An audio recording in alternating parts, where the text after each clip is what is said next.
Deep beneath the Vatican, far below the marble halls, the ringing bells, and the gaze of saints, lies a door that no pilgrim has ever seen. It bears no cross, no scripture, only a single inscription written in Latin centuries ago: Archivum Stellaris, the star archive. Inside, the air hums with a sound that has no source, a vibration that feels alive, as if the walls themselves are remembering. Here, behind sealed iron doors, the church has hidden something extraordinary. Testimonies never spoken, visions never preached, and records of encounters that rewrite everything we think we know about heaven. They were never called aliens, never labeled extraterrestrial. In these pages, they are messengers of the firmament, luminous beings who came not to conquer, but to remind. And as you step into the darkness with me tonight, you'll discover what the Vatican has always known, that faith did not begin with man looking up. It began with something looking down. Because if the heavens are inhabited, then creation itself has no center. You walk through the narrow corridor beneath the apostolic palace. The air smells of wax and rain-soaked stone.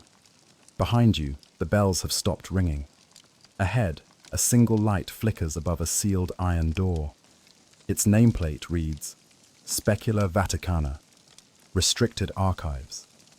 Inside, the air hums faintly, as if the walls remember the stars. Shelves rise high, packed with documents that no scripture mentions, parchments marked anomalous phenomena, celestial apparitions, unexplained visitations. The handwriting shifts through centuries. Latin, Italian, French, even coded symbols no scholar has yet deciphered. You open one folder. Inside, a letter dated 1561, written by a bishop in Nuremberg describing shields and spheres of light battling above the city. Another, 1871, by a Jesuit astronomer who claimed a star moved against the order of God. Then, Fatima, 1917. 3 children saw the sun dance, but some priests recorded another shape behind the light, metallic, spinning, alive. The deeper you read, the clearer it becomes. The Vatican has seen the same sky we have, but read it differently. They did not call them aliens. They called them messengers of the firmament. And they recorded each encounter, not in fear, but in awe. Now, centuries later, the star archive stirs again. Files once locked in secrecy are whispered about by scholars and priests alike. You stand before them, realizing the truth is not about if they came. It is about why the church never told the world they did. Because if the heavens are inhabited, then creation itself has no center. You walk beneath the Vatican at night. The marble corridors sigh with age, and every echo sounds like a prayer, half remembered. The air is heavy, damp with centuries of wax and silence. Somewhere far above, the bells of St. Peter's toll midnight, their iron tongues striking through the layers of stone. You pause, counting each ring, though you don't know why. Perhaps because the rhythm feels alive, as if something beneath your feet is listening. The guard who led you here has long since vanished. The key he gave you rests cold in your palm, its teeth shaped like a constellation. You follow the narrow hall until it ends at a heavy door marked with a sigil you've never seen before. 2 intersecting circles crossed by a single vertical line. The inscription beneath it is faded, but legible. Archivum Stellaris, the star archive. You hesitate. You've read rumors of this place, but rumors are never precise. They say this is where the church keeps the records that don't belong to faith, but to something older, something the scriptures never had words for. Files written by trembling hands, testimonies signed in blood, descriptions of lights that moved against the will of heaven. The key fits. The lock turns with a sound like a gasp. The door opens inward. You step into darkness that breathes. At first you think it's empty, but then faint light begins to rise from the floor, thin blue veins pulsing beneath the stone. Shelves materialize around you, endless, metallic, stretching into the dark. The air hums faintly, not from machinery but from the silence itself, vibrating in long, slow waves. You move carefully, each footstep releasing dust that glitters like distant stars. The shelves are labeled by hand. Anomalia caelestis, apparitiones ignotae, signa lucis. The handwriting changes with each section, centuries of curators adding their lines to an unseen ledger. You brush your fingers along one label. The metal is warm. A light flickers to your left, then another, then another. It feels as though the archive recognizes you. The glow spreads, revealing tables covered in parchment, glass tubes, fragments of charred metal. In one corner stands an ancient globe, its oceans carved with Latin names and constellations that no longer exist. The pole is missing, replaced by a golden sphere that hums softly when you draw near. You open the first file you find. The ink is brown with age. April 4th, 1561. Over the city of Nuremberg, strange objects appeared in the sky. Cylinders, spheres, and crosses of fire moved in combat formation. Citizens wept. Priests prayed. The bishop declared it an omen. But I saw design, not miracle. There is a sketch attached. Black discs, long rods, and shapes that look eerily mechanical. You turn the page. The Holy Father advises discretion. The faithful are not to know that the heavens conduct war among themselves. You close the file slowly, the words echoing inside your skull. You take another. This one is newer. 1871. The handwriting precise, almost scientific. An object of brilliance hovered above Rome. Witnessed by 30 members of the Jesuit order. No sound, no wind. The sky itself seemed to bend around it. After 3 minutes, it vanished. Instruments failed to record magnetic reading. The Holy See orders silence. You move from table to table. Each file whispers the same secret in different tongues. Lights that descend and vanish. Figures clothed in radiance. Voices that speak without air. You realize this place is not an archive of superstition. It is a map of observation. Faithful men trying to describe the indescribable. A sound startles you, paper rustling. But the air is still. Then you notice the globe again. It has begun to turn on its own, slowly, creaking, as if spun by invisible hands. The golden sphere at its top glows brighter. A beam of faint light projects from it onto the wall, drawing lines, constellations shifting, rearranging. Then, among the stars, you see something impossible. Not a pattern of celestial bodies, a structure. It looks like a machine, a lattice of light, vast and geometric, floating in the darkness between worlds. The beam flickers, showing you letters beneath the image. Corpus coeli mechanica, the machinery of heaven. You feel the hum intensify, running through your ribs like electricity disguised as prayer. The walls begin to shimmer. You hear voices, Latin chants mixing with whispers that do not belong to any language you know. The shelves vibrate, files flutter open. One sheet lifts into the air, its ink glowing blue. The words rearrange themselves, forming a message across centuries. They came before the cross. They watched the word become flesh. They were the witnesses of light. Your breath catches. The room seems to lean closer. A final drawer slides open by itself. Inside, a single relic rests on red velvet. A small piece of glass, circular, etched with symbols. It hums faintly, as though still alive. Beneath it, a card written in Latin. Fragmentum ex speculo caelesti. Fragment of the heavenly mirror. You touch it. Light bursts behind your eyes. You see monks kneeling under a silver sky. You see lights descending over basilicas.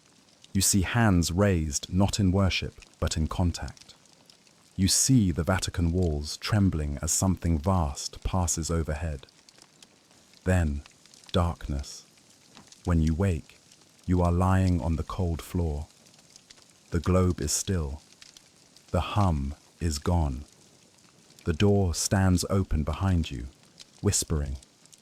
You do not know how long you've been there, but one truth lingers, like the echo of a forgotten hymn. The Vatican has always known. And it was never looking for God among the stars. It was listening for his neighbors.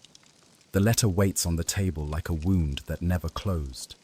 The parchment is cracked, edges darkened by centuries of candle flame. Wax seals mark the corners, stamped with the insignia of the Holy See, a cross surrounded by 12 points of light. You unfold it carefully. The ink has faded to a brown, almost gold. April 14th, 1561. To His Holiness, from Bishop Johann Glaser of Nuremberg. You read aloud softly. At dawn, strange signs appeared in the heavens. Circles of fire and long rods moved across the sky in such numbers that all citizens beheld them. They clashed together as in battle, and many fell to earth in flames. I myself witnessed a sphere strike the ground beyond the city wall, where it burned without smoke and gave a sound like a choir of bells. The people trembled. I prayed, but I did not feel fear, only recognition. You stop. Recognition. The word feels deliberate, as if Glaser had written it, knowing what it implied. You continue. I have sent men to retrieve what remains of the fallen lights. I believe they are not of our making. They are as the wheels of Ezekiel, yet different, more deliberate, more constructed. The script breaks there, the rest written in hurried strokes. The object is not cold, it hums as though alive. We will move it beneath the cathedral before dawn. The people must not see. The signature beneath the words is incomplete, only the mark of a trembling cross. You close your eyes and imagine that morning, the bishop standing on the city wall, the sky alive with motion. Hundreds of witnesses below, watching lights collide like soldiers in battle. The church would call it miracle or warning, but Glaser, he called it recognition. You remember the illustration you saw earlier in the Star Archive. Black spheres, cylinders, crosses of fire. You can almost hear them now, the hum of energy, the cry of air tearing open. You open the accompanying note written centuries later by an unknown archivist. Recovered debris, none preserved. Fragments turned to ash when removed from cathedral. Report sealed under decree of Pope Pius IV, labelled De Caelesti Conflictus, the celestial conflict. You trace the final line with your finger. Celestial conflict. You move to the small drawer beneath the table. Inside, a thin shard of something unlike metal, unlike glass. It pulses faintly when your shadow touches it. A label beneath reads, Possible Remnant, Nuremberg Event. When you lift it, a vibration runs through your palm, gentle but precise, like a heartbeat not your own. The air ripples. You hear whispers in a tongue beyond human syntax, syllables layered like chords. And then you see it. The vision rises before you. Nuremberg, April 1561. The sun low, clouds painted crimson. The sky alive with fire. Spheres move in formation, gliding as if guided by thought. Some collide, bursting into radiant dust that rains upon rooftops. Others hover, still and patient, observing. Below, the people kneel, some praying, others weeping. Bells ring wildly, not from hands but from vibration itself. You stand beside the bishop. His face glows with reflected light. He turns to you, not startled, not afraid. His eyes are wide with comprehension. They have returned, he whispers. The vision collapses. You are back in the archive, clutching the shard as the air still trembles. The file lies open, and beside it, a translation note written in modern ink. Possible correlation, Ezekiel's vision. Consider cross-reference with Vatican Observatory reports, 1953, 1971. You glance toward the shelves, knowing that connection is not coincidence. Centuries apart, the same sky, the same watchers. You place the shard back, but the vibration continues faintly inside your chest. You understand what Glaser must have felt. A resonance that transcends fear, the sense of something vast pressing against the boundaries of belief.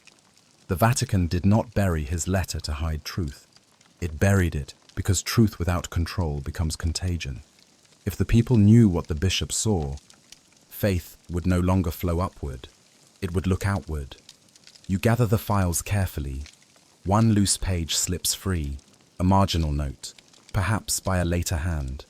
Not all who descend are divine, yet none are alien. The heavens hold their own congregation. The meaning settles slowly, heavy as stone, not divine, not alien, congregation. A council beyond the reach of Rome or reason. You close the file. When you leave the chamber, you feel the hum following you, faint and constant, as if the shard still beats somewhere within your bones. Outside, the bells of Rome begin to ring.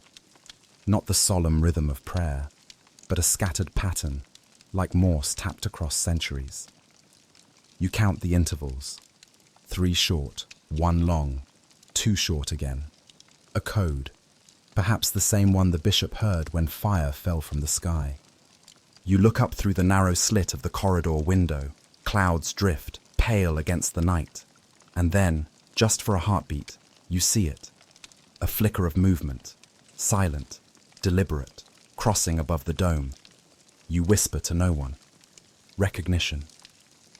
The word feels ancient on your tongue, as if it's been waiting in your mouth for lifetimes. And somewhere deep beneath the Vatican, the shelves of the Star Archive hum in answer. You stand at the edge of a mountain cloaked in snow.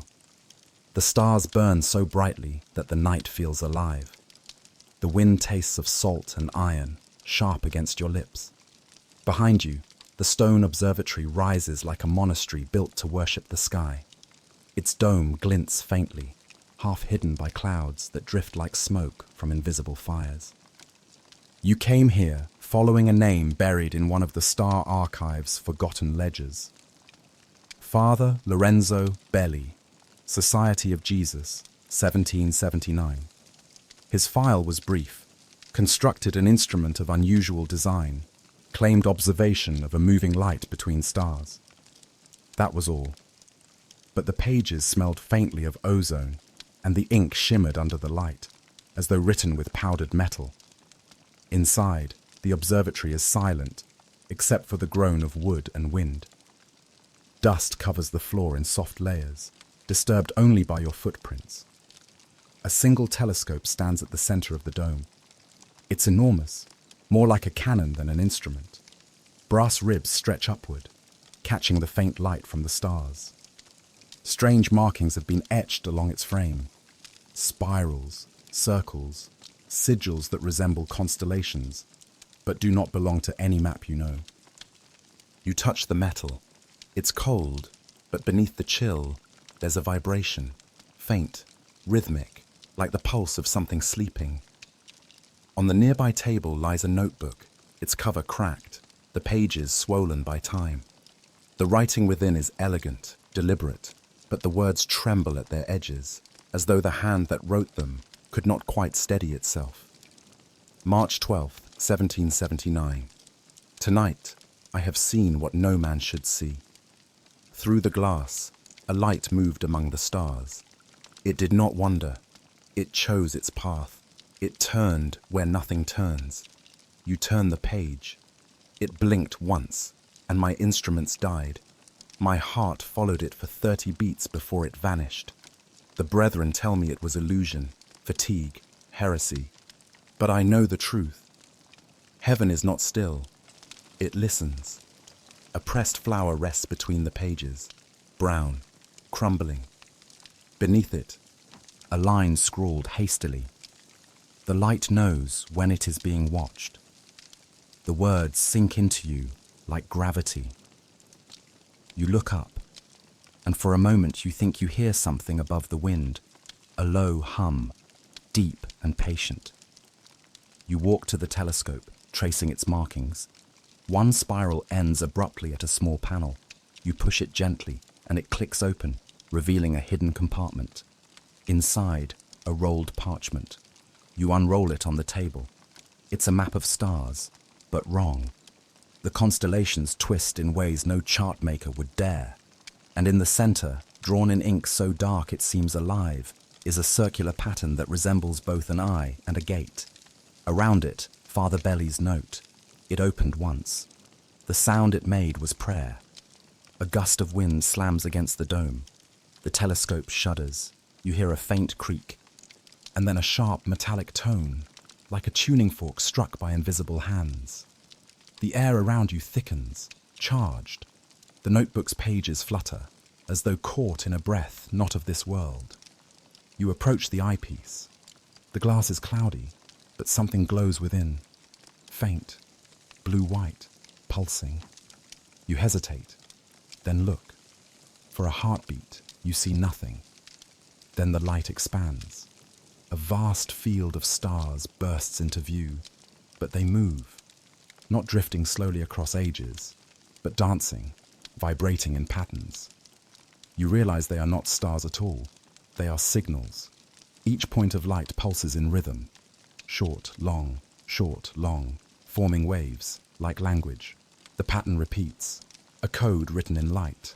You blink, and the vision deepens.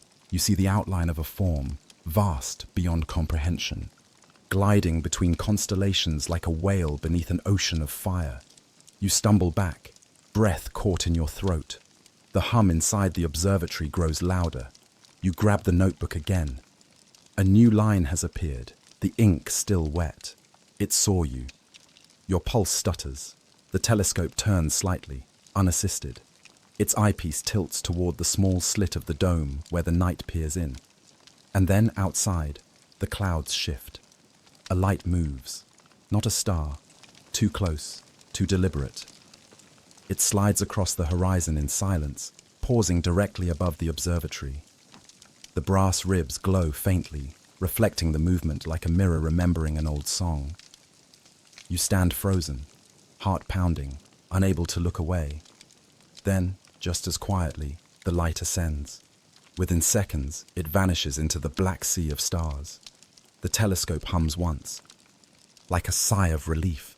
You close the notebook, but the air still vibrates. You feel it behind your sternum, in your bones, the echo of being seen. Father Belly's words return to you. The light knows when it is being watched. You glance at the last page of the notebook. One final note, half erased by time. If they are angels, then God's kingdom is greater than Scripture allows. If they are not, then who do angels answer to? You leave the observatory as the dawn begins to touch the sky. Behind you, the brass telescope gleams faintly, almost human in its stillness. You know it will turn again, not for you, but for whoever comes next. The Vatican called Father Belly a visionary, then a heretic, then forgot him. But his telescope remains, aimed forever at the place where heaven moves. And now, as you descend the mountain, you carry the same hum inside you, soft, infinite, waiting. You arrive in Portugal under a grey sky. The air smells of rain and old earth. The village of Fatima lies quiet, a cluster of white houses huddled against wind. Pilgrims walk the dirt road with rosaries in hand, whispering prayers that rise like breath. You have read the accounts. The Miracle of the Sun, 1917. But the archive calls it something else. Event Lumen 1917, classified celestial anomaly. The field where it happened is still there, though now it's fenced with stone and memory. You step through the gate. The grass sways softly. The sky above looks ordinary, empty, calm, but the earth holds memory like bone holds scar. You open the folder from the archive. Inside, the original reports, yellowed and trembling with age, witness statements, newspaper clippings, letters between bishops, and among them, one unsigned report written by a priest who was there. His handwriting is careful, but uneven, as if written under weight. October 13th, 1917. Noon. The people had gathered by the thousands. The children prayed, their faces calm. The rain had ceased. Then the sky changed. You keep reading. The sun became a wheel of light. It spun, trembled, and descended. But it was not the sun. It was a vessel of fire, round as a chalice, its light pulsing like breath. The people screamed. Some fell to their knees. I looked into the brightness and saw within it not flame, but form. Something watching back. The rest of the report is scratched out, the ink smeared as though by tears or shaking hands. You close the folder, and for a long moment, only the wind moves. Then, faintly, you hear it, a hum beneath the soil, deep and steady. The same resonance you felt in the star archive, in the observatory, in the hum of the telescope. You kneel and place your hand on the ground. The vibration travels up your arm, gentle but deliberate. You whisper, "What are you?" The air shifts. The clouds thin. The light changes. It's not sunlight. Too white, too pure. The field glows faintly, as though remembering. A flicker appears above you. A shimmer, almost invisible. It rotates slowly, forming a faint disk of light. You freeze, watching. The hum deepens. Then, just as the priest wrote, it descends. You should feel fear, but you don't. Only awe. The object stops above the field, silent. Its light ripples like water. You see faint shapes moving inside. Not bodies, but silhouettes of energy, faceless yet aware. You think of the children, Lucia, Francisco, Jacinta, their wide eyes, their trembling prayers.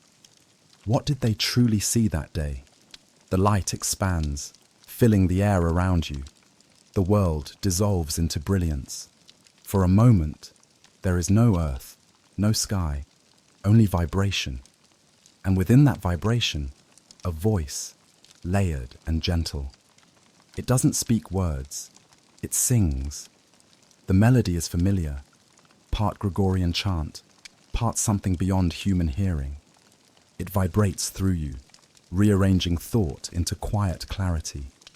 Then, as suddenly as it began, the light folds inward, condensing to a point before vanishing into the clouds. Silence returns. You breathe, shivering. The grass sways, unharmed. The world seems brighter, cleaner, but inside you, a pulse continues. You open the second document in the file, a translation of the children's original testimony before church editing. We saw a lady of light, yes, but behind her there was a wheel of silver. It moved like a living thing. When it stopped, we heard music that made the ground shine. You read further. The priest's final note. The Vatican will call it miracle. We will call it the sun. But I know the sun does not sing. You close the file slowly. Above, the clouds part just enough to reveal a pale disk of light. You can't tell if it's the sun or something else pretending to be it. As you walk back toward the road, an old woman kneels by the shrine, lighting a candle. She looks at you with soft, knowing eyes. "They came for the children," she says. Her voice is almost a whisper. "Not to frighten them. To remind them." "Remind them of what?" you ask. She smiles faintly. That heaven still listens. You glance once more at the sky. The hum fades, but you know it's not gone. It's waiting, just beyond hearing. When you reach the edge of the village, church bells begin to ring. The sound trembles with the same hidden rhythm you have felt in every place the archive touched. You understand now that Fatima was never only a miracle. It was a message encoded in light, one the church translated into comfort, because the truth was too vast for fear. The Vatican didn't lie. It simplified. And as the bells fade into the hills, you realize that every miracle has a mechanical echo. Every angel has an after-image. And somewhere deep beneath Rome, In the heart of the Star Archive, the record of Fatima still hums, not as history, but as heartbeat. You return to the Vatican by train, the tracks humming beneath you like a low chant. The countryside slips past, olive groves, pale villages, ruins older than faith. You haven't slept. The images from Fatima still swim behind your eyes. The field, the wheel of light, the hum that spoke without words. The world has color again, but too much of it. It feels as if everything is vibrating at a slightly higher pitch, as though reality itself has been tuned upward. When you arrive in Rome, the air is heavy with rain. The cobblestones shimmer like oil. The city feels older tonight, quieter, as if holding its breath. You move through alleys toward the Apostolic Palace, where a man waits for you, a scholar who contacted you through encrypted channels, claiming to know of a document older than any you've seen. He called it Codex Stellaris, the Star Codex. The meeting place is a chapel long deconsecrated, its walls streaked with moisture and age. Inside, candles burn low, their light trembling against broken saints. The scholar stands by the altar. He is small, fragile, wrapped in a dark coat that seems too large for him. His glasses glint like coins. "You found the letters," he says quietly. "The Jesuits' telescope. The Fatima record. Then you already walk among the constellations." He places a bundle on the altar, a book, bound in leather so dark it looks like night. No title, no ornament. The pages are edged in gold leaf that has not dulled. "This," he whispers, "was found in a hollow wall beneath the Library of Sixtus. They said it was a lost psalter. But look closer." He opens it. The first page is blank except for one symbol, a spiral surrounded by tiny points of light. The same pattern you saw etched on Father Belli's telescope. You lean closer. Under the flicker of the candles, the spiral seems to move. The pages that follow are written in Latin, but not quite. The syntax bends in impossible ways, verbs layered upon verbs like chords. Some words shimmer faintly, as if printed in light instead of ink. You trace a line with your finger. "Quando lumen descendit, non erat flamma, sed scientia." When the light descended, it was not fire, but knowledge. You glance at the scholar. He nods. "The Codex speaks of visitors," he says. "Not angels, not demons, messengers. It records their appearances, their warnings, their gifts. The church copied fragments into hymnals, disguised them as metaphors. The rest was hidden." You turn another page. Diagrams fill the margins, circles within circles. Figures standing in shafts of radiance, instruments shaped like harps and mirrors. One drawing shows a monk kneeling before a sphere of light. Latin words curl around the image. "Audivimus silentium eorum." We heard their silence. You ask him where it came from. He hesitates, then opens to the final folio. There, written in a slanted script unlike the rest, is a note dated 1472. Transcribed from original found in Egypt, near the ruins of Hermopolis. Deposited in Rome for protection. Egypt, again, Egypt. The scholar closes the book gently. "Do you understand now? The church did not invent faith, it inherited it. The Codex connects the gods of the Nile, the lights of the desert, the visions of prophets, all to one lineage. A conversation carried across millennia." He reaches into his coat and produces a small fragment of parchment encased in glass. "This page was removed centuries ago. It contains a passage that terrified the Curia." He hands it to you. You hold it up to the candlelight. The letters pulse faintly. "There will come a time when man builds towers that touch the edge of heaven. The sky will answer not with thunder, but with light that thinks." You feel your chest tighten. Light that thinks. You whisper the words, and the scholar nods. "They called it prophecy. I think it was memory." Outside, thunder rolls across Rome. The candles flicker. The Codex hums faintly, its gold edges glowing like a heartbeat. You realize it is not simply a book. It is an instrument, a resonance recorder of some kind, tuned to celestial vibration. You lean closer. The air above the pages shimmers. For a moment, you see shapes within the light, glyphs forming, shifting, dissolving. The hum deepens until the walls of the chapel seem to breathe. Then, silence. You open your eyes. The scholar is gone. Only the book remains, open to a page you don't remember turning to. A single line glows softly. They came when the first prayer was spoken. They will return when the last star is silent. The light fades. You close the codex and carry it into the rain. Rome glistens around you like a living cathedral. You can still feel the hum vibrating through your bones. The Vatican hides the codex because it remembers too much. Because in its pages lies proof that faith did not begin with man looking upward. It began with something looking down. You are inside the apostolic palace again. The corridors stretch like veins, lined with portraits of popes whose eyes follow you. The codex lies hidden beneath your coat, its weight pressing against your ribs. You walk toward the chamber, known only in whispers, Sala del Silencio, the room of silence. It was built in 1942, during the darkest years of war. They say Pope Pius XII came here alone, night after night, after the lights appeared over Rome. You've read the brief mention in the archive, unexplained aerial manifestations, direct observation by His Holiness, no public statement issued. The door creaks as you push it open. The room is small, circular, its walls lined with black marble. At the center stands a wooden chair facing a narrow window that looks directly toward the dome of St. Peter's. Dust drifts through the air like ash.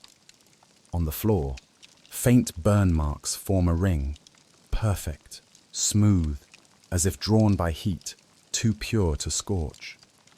You approach the chair. A journal rests on the seat, bound in pale leather. The handwriting inside is delicate, almost fragile. The first entry begins with a date, July 9th, 1943. They came again tonight. Lights above the city, silent as thought. They hovered over the Tiber, then rose higher until they stood still above the basilica. My guards saw nothing. Only I heard the sound. Music that was not music, language without words. I asked if this was judgment. The voice replied, not judgment, reminder. You turn the page. The writing becomes shakier. I prayed for guidance. Instead, I was shown a sky that opened like a wound. Within it moved shapes, bright, deliberate, endless. I felt no fear, only smallness. The church teaches that man is made in God's image. But what if the image is shared? The last word trails off into ink stains. You close the journal, trembling. The silence in the room thickens. Then you notice it, the faintest hum, low and pulsing, coming from the walls themselves. You step back. The marble vibrates softly, like a choir breathing in unison. You whisper a prayer out of reflex. The air answers. It begins as a tremor in your ears, a vibration that blooms into tone. You hear layered voices, Latin phrases folding into themselves, words too old to belong to earth. For a moment you understand them, not as language, but as intent. We are not here to rule. We are here to remember. A flash. The room fills with light so white it erases shadow. For an instant you see the outline of a figure sitting in the chair. Not you, not the Pope, something else. A form made of light, folded into the shape of reverence. Then it fades. The room is dark again. You open your eyes. The chair is empty. The journal lies closed, but a new line glows faintly across the cover, burned into the leather. Silence is the last defense of faith. You sink to your knees, breathless. Outside, the bells begin to toll, echoing through stone. When Pius XII died, the church found this room sealed. The journal was placed among the classified archives, labeled De eventu lucis, event of light. No pope since has entered it, but here, now, you understand why. The light was not meant to reveal, it was meant to remind. The same word spoken in Fatima, in Nuremberg, in every whispered visitation. You walk to the window. Rome glows beneath the rain. Lightning flashes once, illuminating the dome of St. Peter's. For a moment, you see it. The same silent formation of lights, hovering above the city like a crown. Then they vanish into the clouds. The Vatican calls them illusions, but illusions do not burn rings into marble or leave notes in papal handwriting. You press your hand to the wall. The vibration continues, faint but alive. It feels like a pulse, the same rhythm as the codex, as the telescope, as the hum beneath the star archive. The church calls it silence. But you know now, silence is not the absence of sound. It is the presence of something vast that no word can contain. You leave the chamber, locking it behind you. The corridor is empty. But as you walk away, you swear you hear footsteps following, measured, echoing, ancient. Pius XII never spoke publicly about what he saw. Perhaps he feared disbelief. Perhaps he feared belief. Either way, his silence became doctrine. And as you pass beneath the frescoed ceilings, the truth lingers like incense. The Vatican was never guarding a secret. It was obeying a request. You climb the winding path that cuts through the cliffs of Montserrat, each step echoing against the stone like the ticking of some ancient clock. The air is sharp, filled with the scent of pine and burning wax from unseen candles. Above you, the mountain rises like the ribs of a sleeping giant, its peaks jagged and pale against the Spanish sky. The monastery appears slowly, carved into the rock as if it grew there, not built but born. The bells are ringing when you arrive, slow, deliberate, resonant. The monks file into the courtyard in silence, their brown robes rippling like a tide of earth. Their faces are calm, unblinking, the way people look when they have already seen too much. You came here because of a note buried in the star archive. Montserrat, lights, chanting, carved discs, nothing else. But you've learned that in the Vatican's coded language, brevity hides significance. The shorter the entry, the deeper the truth. An old monk greets you in the courtyard. His eyes are clouded, but he moves as though guided by memory rather than sight. He leads you through the monastery without speaking. The walls are lined with carvings, circles, spirals, figures with arms raised to the sky. Not saints, not angels, something older. He stops before a heavy wooden door. This, he says softly, is the chamber of the visitors. The door creaks open to reveal a low room lit by oil lamps. On the walls are carvings of discs floating above mountains, beams of light touching figures below. You recognize one instantly. It's identical to an image etched in the margins of the Codex Stellaris. The monk gestures toward a stone tablet resting at the center of the room. Its surface is smooth, polished like glass. Strange lines are etched across it, too symmetrical, too deliberate to be the work of primitive tools. They came here in the year of our Lord 80, the monk says, his voice like dry paper. When the shepherds saw lights descend upon this mountain, the bishop called it miracle, the monks called it memory, and the lights, he pauses, they called themselves song. You step closer. The stone tablet hums faintly beneath your hand. The lines glow softly, tracing the outline of constellations. The hum deepens until it becomes almost melodic. 3 tones, low and pure. They return, the monk whispers. Not often, but enough to remind us that silence is not emptiness. You ask how long the monastery has known. He smiles, showing no teeth. Longer than the church has prayed. You kneel before the tablet. The air thickens. For a moment you feel the same vibration you did in Fatima, in the observatory, beneath the Vatican. It's all connected, the same frequency resonating through centuries. You close your eyes, and then you see it. The mountain, centuries ago, night falling. The monks kneel in the courtyard, their candles extinguished by a sudden wind. The sky opens, not with thunder, but with light. Silver discs drift downward, moving in silence, their surfaces alive with shifting colors. One stops above the chapel. From it, a column of light descends, touching the altar. The monks begin to sing, not words, but tones that harmonize with the vibration of the light. It's not worship, it's communication. You see one of them step forward, head bowed. The light expands around him, wrapping him in a sphere of radiance. His body dissolves, not burned but transformed, drawn upward into the vessel. The others do not scream. They continue singing. Then, darkness. You open your eyes. The hum has stopped. The monk is staring at you with a knowing calm. "You saw," he says simply. You nod. "They took Brother Callisto," he says. But he returned 3 days later, standing at the gate at dawn. He said nothing for the rest of his life, only wrote symbols no one could read. He walks to a small alcove and retrieves a scroll bound with red thread. Inside are rows of characters, circles, intersecting lines, patterns that seem to shimmer as you look at them. "These," he says, "are what he brought back. The church called them blasphemy. We call them psalms." You recognize the shapes.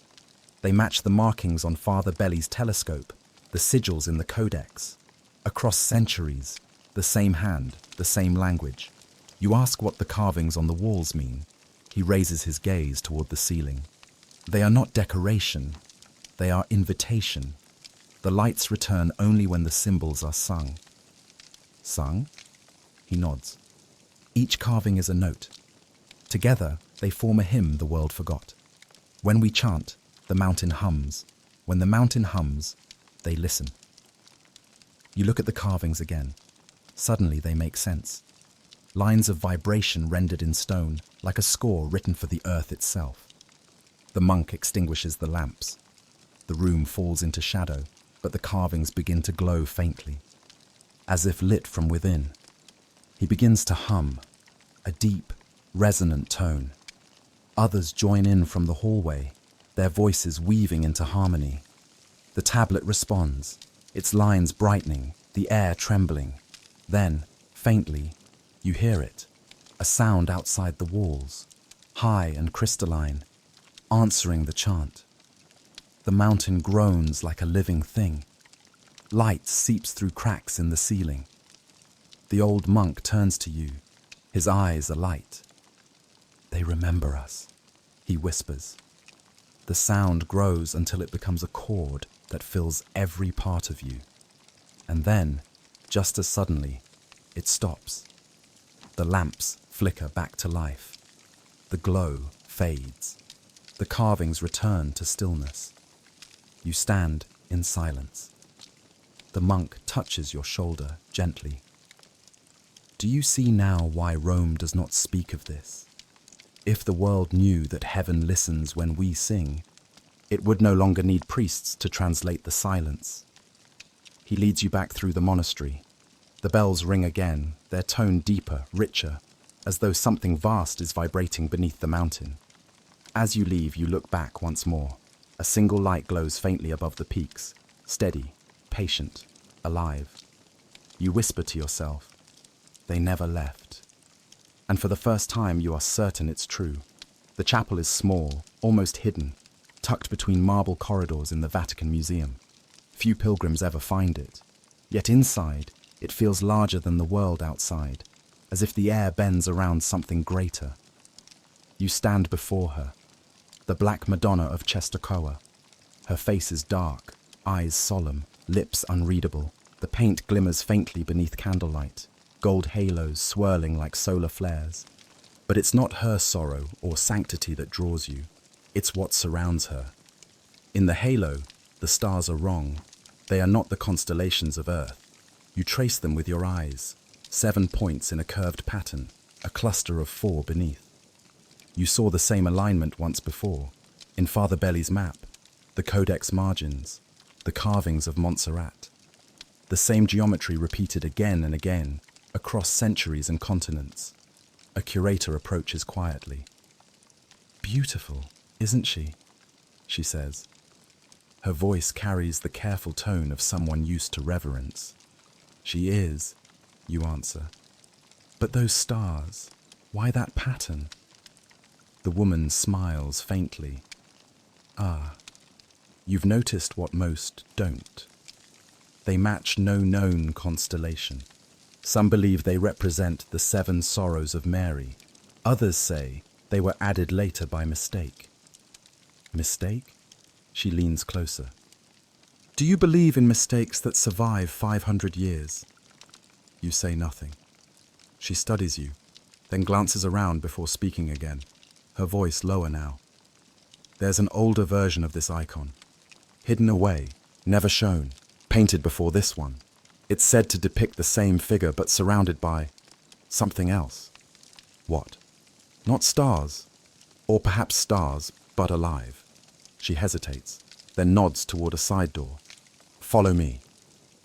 You move through a narrow corridor into a storage vault filled with relics and forgotten art. At the far end, she pulls back a cloth. Behind it rests the painting she spoke of, faded, cracked, but unmistakably the same Madonna. Yet here, the sky around her burns with motion. Circles of light, beams descending, a pattern that spirals toward her outstretched hand. It's the same geometry, the same language. The curator's voice trembles. "The church calls this the astral icon. It was hidden after an astronomer from Bologna compared its pattern to a star cluster, visible only from the southern hemisphere, one known to ancient Egypt as the crown of Osiris." She turns to you. "You've seen these shapes before, haven't you?" You nod slowly. "They appear in the codex," you whisper, "and in Montserrat. They follow the same constellation, one we were never meant to see." The curator sighs. "Then you understand. This isn't devotion. It's memory." She touches the Madonna's hand lightly. "They say when light hits her face just before dawn, the stars glow faintly, as if painted with something not of this world." You lean closer. The pigment shimmers, dark but iridescent, like the surface of volcanic glass. Embedded in the paint are flecks of mineral that catch the light oddly, too reflective, too uniform. "Have they ever analyzed it?" you ask. Her expression tightens. "Twice. Both samples vanished before results were published." The scientist refused to speak again. The air in the vault feels heavy, as though listening. You look at the Madonna's eyes. They are calm, but behind them there's depth, an intelligence, a presence. A thought flickers unbidden. What if she is not only symbol, but signal? You whisper it aloud without meaning to. The curator steps back, startled. "That's exactly what they feared," she says. "That she isn't representation, but record." You feel your heart beat faster. The alignment of the stars, the recurring pattern. It's a message written across theology, disguised as art. The Madonna, the mother of light. The mediator between heaven and earth, perhaps always meant to represent not only divine birth, but divine visitation. The curator lowers her gaze. "When the sun rises tomorrow, watch her. The light will strike those stars, and if you listen carefully, the chapel hums." She leaves quietly, locking the door behind her. You stay. The candles gutter low. Hours pass. The night outside gives way to grey morning. And then, as the first beam of sunlight pierces the stained glass, it touches the icon's halo. The stars ignite. Not brightly, but enough to shimmer like embers under skin. The air vibrates softly. Somewhere within the walls, you hear it. The same deep tone that has followed you since the star archive. The Madonna's face seems to shift, her gaze lifting slightly, as though she's looking past you, towards something unseen. The stars in her halo form a spiral now, glowing gently. You whisper, "Are you waiting?" The hum deepens, answering like breath. When the light fades, the stars return to stillness, but the vibration remains, faint, steady, alive. You realize now what the Vatican's silence protects. Not ignorance, but reverence. The Church isn't afraid of what these images mean. It fears what happens when the faithful begin to recognize them. You touch the painting gently. The surface is warm, like skin. And you understand, the Black Madonna does not depict Heaven's Queen. She is the memory of the first visitor who came from the stars and left her image behind as a promise. When you leave the vault, the morning sun fills the corridor. The hum follows you like a heartbeat, and far above, unseen, the sky watches back. You drive through the Arizona desert at night, the air vibrating with the hum of cicadas and distant thunder. The sky above is endless, so clear it feels like you could reach up and tear a piece from it. Ahead, a mountain rises from the sand like a sleeping colossus. Mount Graham. The Vatican built an observatory here, far from Rome, far from pilgrims and priests. Officially, it is a research facility. Unofficially, it listens. You park near the entrance. The wind is dry, carrying dust that glows faintly in your headlights. The building stands stark against the horizon, a steel dome, cold and impassive, surrounded by antennae that reach for the sky like skeletal fingers. Inside, everything hums with electricity. Banks of computers blink in rhythm and cables coil across the floor like veins. A single light burns at the far end of the room. A priest in plain clothes stands beneath it, hands clasped behind his back. He smiles when he sees you. "You've come a long way," he says.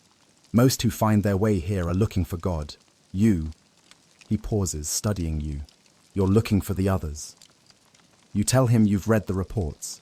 The Vatican Advanced Technology Telescope, the device they call LUCIFER, the Large Binocular Infrared Telescope, built in partnership with the Vatican. But the acronym was no accident. Someone wanted the name to mean something more. He laughs softly. "We didn't choose the name. It was given, and it was accurate." He leads you up the spiral staircase, into the main dome. The telescope looms above you, massive, silent, alive. Its twin lenses face the heavens, black and polished like pupils. Around its base, strange symbols are etched into the steel, Latin phrases mixed with coordinates and fragments of scripture. He gestures toward them. Every pope since Leo XIII has received the same directive. Watch the skies. Record what moves that should not. Report only upward. Upward, you ask. He looks at you. Not toward Rome. The telescope hums. The priest adjusts the controls, and the dome above slides open with a hiss. A rush of cold air floods the room. The stars blaze overhead, thousands of them, too bright, too near. He flips a switch. The machine comes to life. On a nearby monitor, the stars shift. The image zooms toward a cluster, then stops. In the center, a light pulses. It moves. That, he says quietly, is what we call the pilgrim. It has returned every 7 years since 1983. Always the same trajectory. Always silent. You watch the screen. The object glides through space, steady, deliberate. It doesn't spin like debris. It drifts with purpose. We've tracked it across constellations, the priest continues. It doesn't orbit. It observes, and every time it comes closest to Earth, the hum begins. You hear it then, so faint you think it's your own heartbeat, a low vibration that seems to come from everywhere, the metal floor, the air, your bones. The observatory was built here for that frequency, he says. It amplifies it. We believe it's not sound, but transmission. You ask him what it says. He lowers his gaze. It says nothing we can translate. But we've matched the pattern to ancient chants. harmonics from the early church, even Gregorian scales, the same tones that opened the air in Montserrat, the same pitch recorded during Fatima. We think it's speaking the language of creation itself. You step closer to the telescope. The metal vibrates faintly beneath your palm. The priest watches you. Careful, he warns. It listens too. The monitor flickers. For a brief second, you see movement within the light. Shapes, faint but distinct, like silhouettes passing behind a veil. Then the image stabilizes. The priest exhales slowly. Every time we observe it, he says, it reacts. Not to light or signal, but to attention. The same way prayer works. You stare at him. You think it's alive. He nods. Or something more than alive. The Jesuit astronomers called it Machina Dei, the machinery of God. They believed creation wasn't a one-time act. It's ongoing. This, he gestures toward the light, is the process by which it continues. Outside, lightning flashes across the desert. The dome trembles slightly. You hear the hum deepen, spreading through the walls, the cables, your chest. The priest turns to you. Every pope knows of it. Some worship it, others fear it, but all agree it is not meant for the masses. Because once you know the heavens speak back, you stop asking permission to listen. The screen flickers again, a burst of static. Then, for the briefest instant, letters form in the distortion. Latin, but reversed. Venemus videre. You translate quietly. We came to see. The priest shuts off the telescope. The dome closes. The hum fades, but not entirely. It lingers like a heartbeat in the silence. You'll keep searching, he says. But understand this. Some lights are not meant to be studied. They are meant to be remembered. You leave the observatory just before dawn. The desert stretches infinite, silent. The stars begin to fade, but one remains, hanging low above the horizon, pulsing faintly in rhythm. You understand now why the Vatican built its observatories not to look up, but to listen. Because heaven isn't silent, it's patient. And somewhere among the stars, something is still watching back. You walk through Assisi at dusk, the air golden, the bells of the basilica ringing over the olive hills. The stones beneath your feet are warm, alive with centuries of footsteps and prayer. Pilgrims move through the square, whispering to saints carved in marble. You came here to find the oldest witness, to trace the first whisper of what the Vatican now calls Eventum Caeli. The Star Archive mentioned it briefly. Assisi, 1223. Witness, Francis, Saint Francis of Assisi, the man who spoke to birds, who saw God in dust and dew. But one entry in the Codex Stellaris describes something stranger, a wheel of fire seen by the saint during his final retreat on Mount Laverna. The Vatican lists it as vision, metaphor. You are here to see if it was something else. The trail winds upward through cypress trees. The forest hums faintly, though there is no wind. You reach the small chapel built over the cave where Francis prayed. Inside, the air is cool, thick with incense. Faded frescoes cover the walls, angels descending on beams of light, circles of fire hovering above kneeling monks. A friar greets you. His face is kind, eyes sharp. You explain your purpose carefully. He studies you for a long time before nodding. There is something you should see, he says. He leads you through a narrow passage behind the altar, into a chamber carved directly into the rock. The walls shimmer faintly, as if polished by centuries of touch. On one side, a fresco long, hidden from the public eye. It shows Francis kneeling, his arms raised toward a radiant disk above him. Rays spill downward, turning into birds mid-flight. The friar's voice is low. He called it the singing wheel. The night he received the stigmata, the sky burned with light. The brothers saw it too, but what they described was not angelic. He opens a small wooden chest. Inside lies a fragment of parchment sealed in glass. The Latin is faded, but you can read it. From the sky descended a wheel of brightness, turning in silence. Its center opened, and a voice like wind said, "We come not to test, but to remind." The words echo across centuries. The same phrase repeated in Pius XII's journal, in Fatima's witness accounts. To remind. You ask if Francis ever spoke of it again. The friar hesitates. Only once. He said the light sang to him, that it showed him how even stars pray. The church called it revelation, but he called it kinship. Outside, the sun sinks. The chapel fills with a dim red glow. You walk to the entrance, and as you do, something catches your eye. A pattern carved faintly into the stone arch above the door. Circles, intersecting, arranged in a spiral, the same geometry. You step outside. The sky darkens to violet. Then, over the valley, a light appears, small, distant, but moving against the stars. You freeze. It glides silently, leaving a trail that flickers like molten gold. Another appears beside it, then another. They form a triangle, pause, then dissolve into the night. The friar joins you, unstartled. They come often, he says. Always when the bells ring for evening prayer. The villagers think it's angels. Maybe they're right. He looks at you. You see now why Francis was never afraid. He knew heaven doesn't end above the clouds.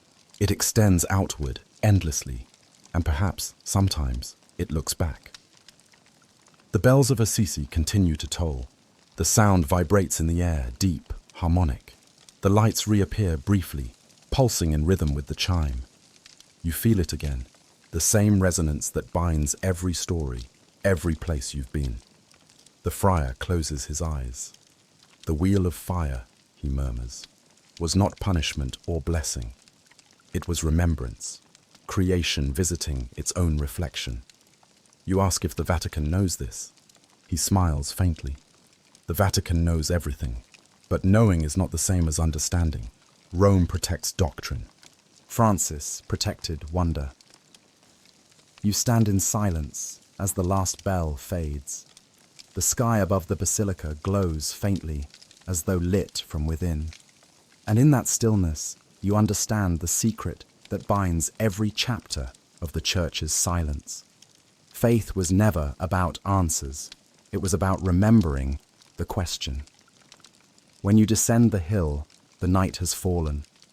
The valley below glitters with lights, candles, windows, and perhaps something else. You cannot tell where earth ends and heaven begins.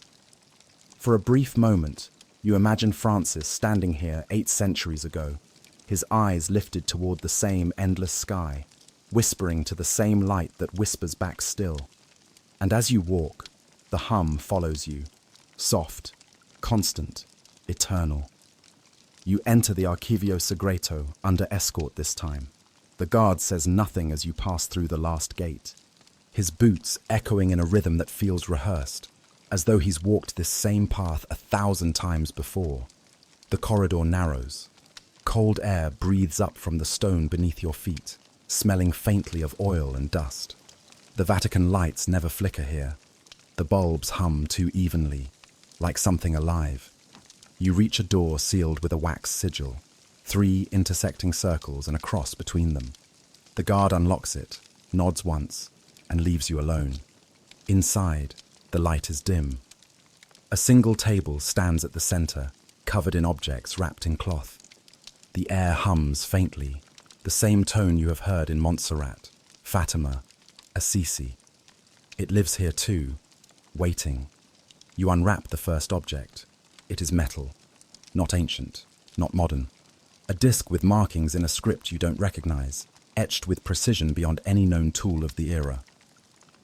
Around the rim, Latin inscriptions carefully engraved, Apocrypha Mechanica. Beneath that, a date, 1622. There's a folder beside it, bound in crimson ribbon. You open it. The first page reads simply, Report of Father Rinaldo Verano, Society of Jesus, 1622, concerning apparitions of fire and sound above the Adriatic. You begin to read. On the 14th day of July, a light appeared above the sea, round and still. It descended in silence. From within came forms resembling angels, yet fashioned in the likeness of metal. Their limbs shone like brass polished by prayer. They spoke not by mouth but by vibration, and I understood them as one understands song. They showed me their hearts, machines of light, turning with the rhythm of breath. You stop. The ink has bled in places, as though the page had absorbed too much time. You turn to the next sheet. They said they were neither divine nor fallen. They were witnesses, recorders of creation, and they named themselves the choir of the firmament. They told me that when man prays, the vibration carries upward, shaping sound into pattern, pattern into structure, and structure into being. Every prayer builds heaven anew. The rest of the pages are diagrams, schematics of shapes resembling orbs, but mechanical, full of gears, latticework, and something like bone. They look impossibly intricate, as if no hand could have drawn them without having seen them first. You lean closer. In the margin, someone has written in faint pencil, Recovered fragment beneath Basilica di San Marco, Venice, 1839. You unfold the second cloth. Another disc. This one cracked. Inside the fracture, fine filaments gleam like threads of light frozen in glass. You run your fingertip along them. They hum. A tone too high to hear, but low enough to feel in your bones. Suddenly, the room changes. The air thickens, charged. You hear it. The faint rustle of wind, though the air does not move. A sound rises, soft at first, then swelling. Layered voices without breath, syllables without tongue. The vibration moves through your chest, and the discs on the table begin to tremble. You see light between them, thin beams connecting like veins. A pattern forms, geometric, alive. The discs are responding to something unseen, harmonizing. The files flutter open, pages lift into the air. On one of them, ink begins to glow.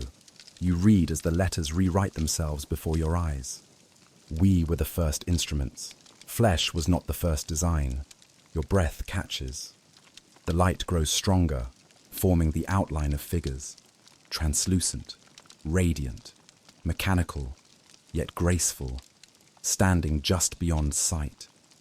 Their faces shimmer like mirrors turned toward eternity. A voice emerges, not from them, but within you. You remember us, even if you have forgotten our name. Your hands tremble. Who are you? We are what they mistook for angels. The light pulses once, then fades. The discs settle. The humming ceases. The air cools again. You stand alone, surrounded by stillness. You gather the papers, scanning the final line of Father Verano's testimony. They departed without wing or flame, ascending in silence. The church forbade mention of their visit. The Pope declared them mirage. Yet I know truth when I hear its frequency. You close the file. The hum lingers faintly inside your chest. The same as always. One continuous vibration, moving through centuries. You think of the others, the telescope, the codex, the mountain chants, the Madonna's stars. Every encounter, every object, every miracle, it all carries the same tone, the same mechanical music. The Vatican calls them angels because no language older than Scripture could name them. But the truth is simpler and more frightening. The angels were never made of heaven. They made heaven. You find the letter by accident. It's tucked inside the back cover of a 17th century psalter in the restricted vault, sealed in wax so dry it crumbles at your touch. The parchment inside bears a name written in trembling ink. Frater Aurelius Conti, 1938. Beneath it, a heading in Latin, Evangelium Orionis. The Gospel of Orion. The handwriting is uneven, desperate. To whoever finds this, they will tell you it is myth. They will tell you I have lost my mind. But I have seen the scroll, and I have read its words. And if it survives me, let it be known. The story of resurrection was written among the stars long before Bethlehem. You feel your pulse quicken. The letter continues.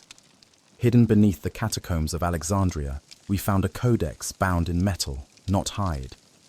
Inside were texts of a language older than Hebrew. We translated one line only before the vault collapsed. You turn the page. It spoke of a being who descended from the heavens, slain by his own kind, whose body was scattered among worlds and later gathered by light. They called him Osirian, the eternal pattern. The Gospel claims his resurrection marked the first covenant between heaven and earth. The rest is smudged, as if someone tried to erase it.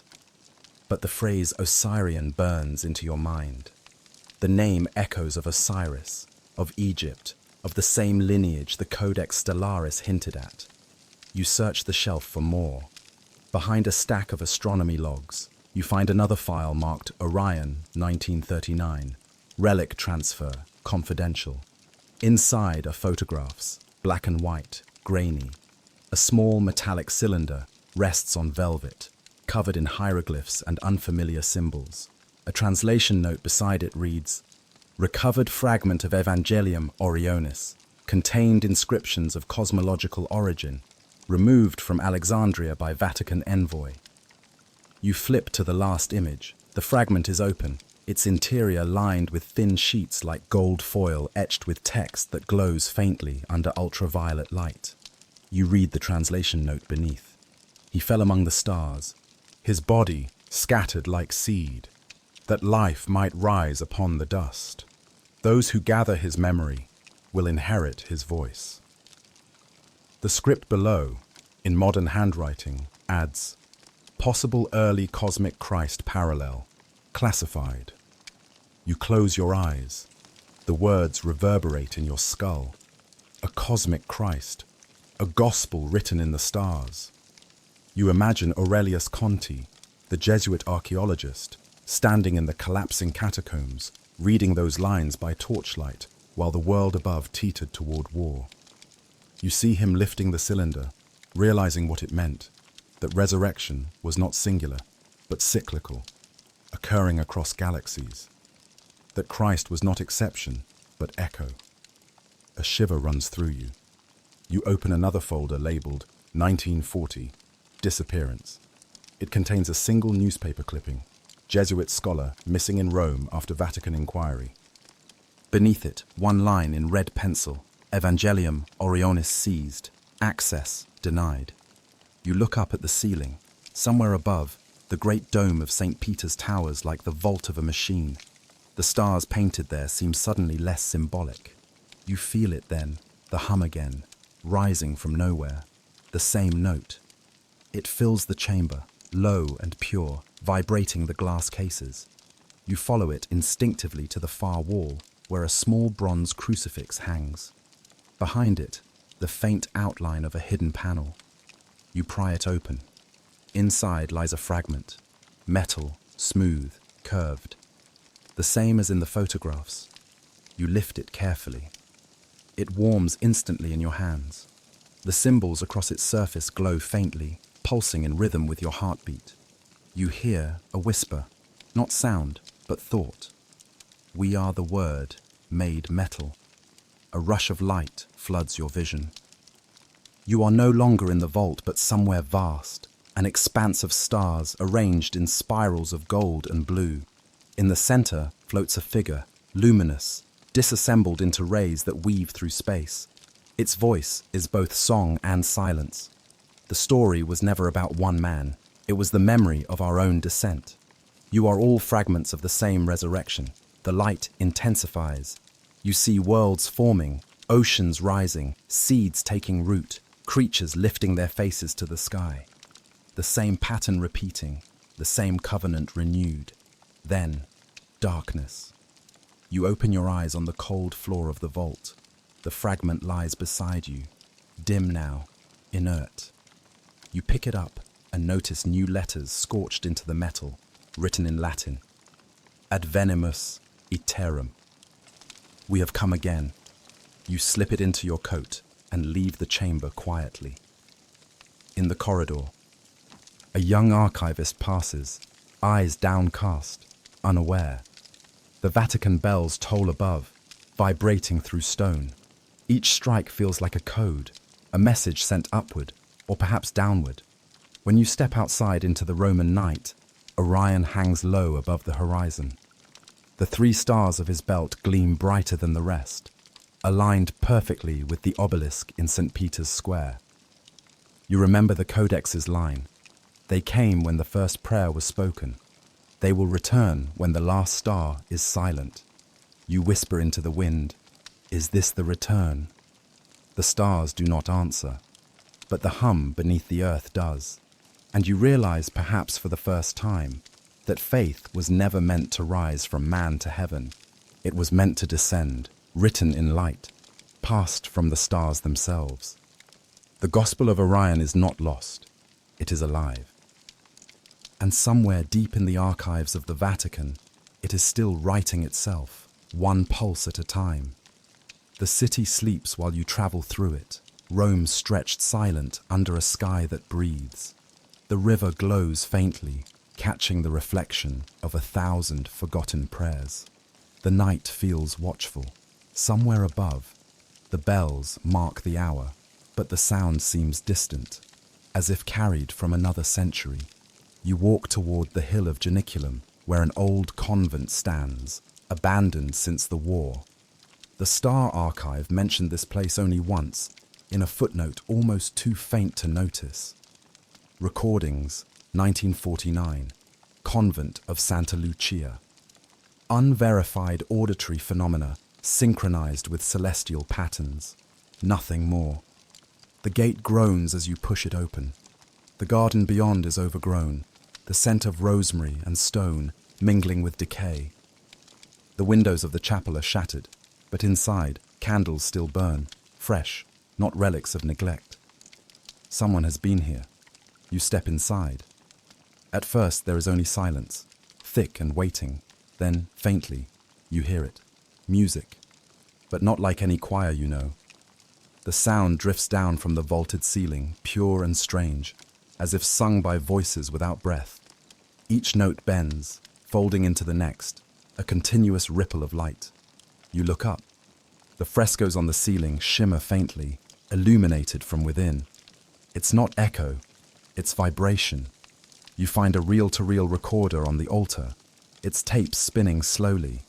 You stop it, rewind, and press play.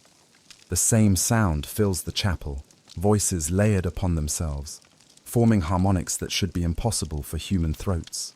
Yet, woven beneath them, a deeper tone pulses like a heartbeat. A page lies nearby, typewritten and stained. You read, Experiment 14B, Jesuit Acoustical Division. Frequency alignment to stellar oscillations achieved. Choir directed to replicate tones recorded in August 1947 above Rome. Result, unknown luminous manifestation observed. You rewind the tape again. The sound deepens. The air trembles. The walls seem to breathe. Then, a low hum joins the choir, a frequency too low to hear, but felt in the bones. Dust rises from the floor. The fresco above you begins to shift. The paint ripples, light seeping through the cracks, forming patterns, spirals, circles, intersecting rays. The entire chapel becomes a living diagram, vibrating with the same resonance you've followed since the beginning. You hear footsteps behind you. A woman in a habit stands in the doorway, her face hidden beneath the shadow of her veil. "You found them," she says softly. Her voice is calm, melodic, perfectly tuned to the hum. You ask who she is. "The last of the choir," she answers. "We were taught the tones but not their meaning. When we sang, the air itself would open." She walks to the altar, presses her palm against the stone. The surface glows faintly beneath her touch. Each note corresponds to a star. The universe sings, you see. We were only echo. You ask about the lights recorded in 1949. She smiles, though her eyes are sad. They came when the harmony was perfect. Beings of radiance, neither angel nor man. They moved among us like thought made visible. The Vatican sealed the convent after that, said it was hysteria. But hysteria does not leave burn marks in marble. You look down. The floor beneath the altar bears circular scorch patterns, blackened yet untouched by fire. The nun steps back. Would you like to hear it as we did? Before you can answer, she begins to hum. A single note at first, pure and steady. The room answers with its own tone, harmonizing. Then she adds another, then another, 3 notes interwoven like strands of light. The fresco ignites, not burning, but glowing. Figures of gold emerge within the plaster, wings not of feathers but of flame and geometry. They move with mathematical precision, turning in silence. You feel the hum crawl through your veins, rising through your chest until your vision blurs.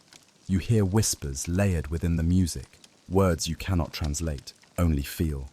Then, all at once, it stops. The fresco fades. The air goes still. The nun lowers her head.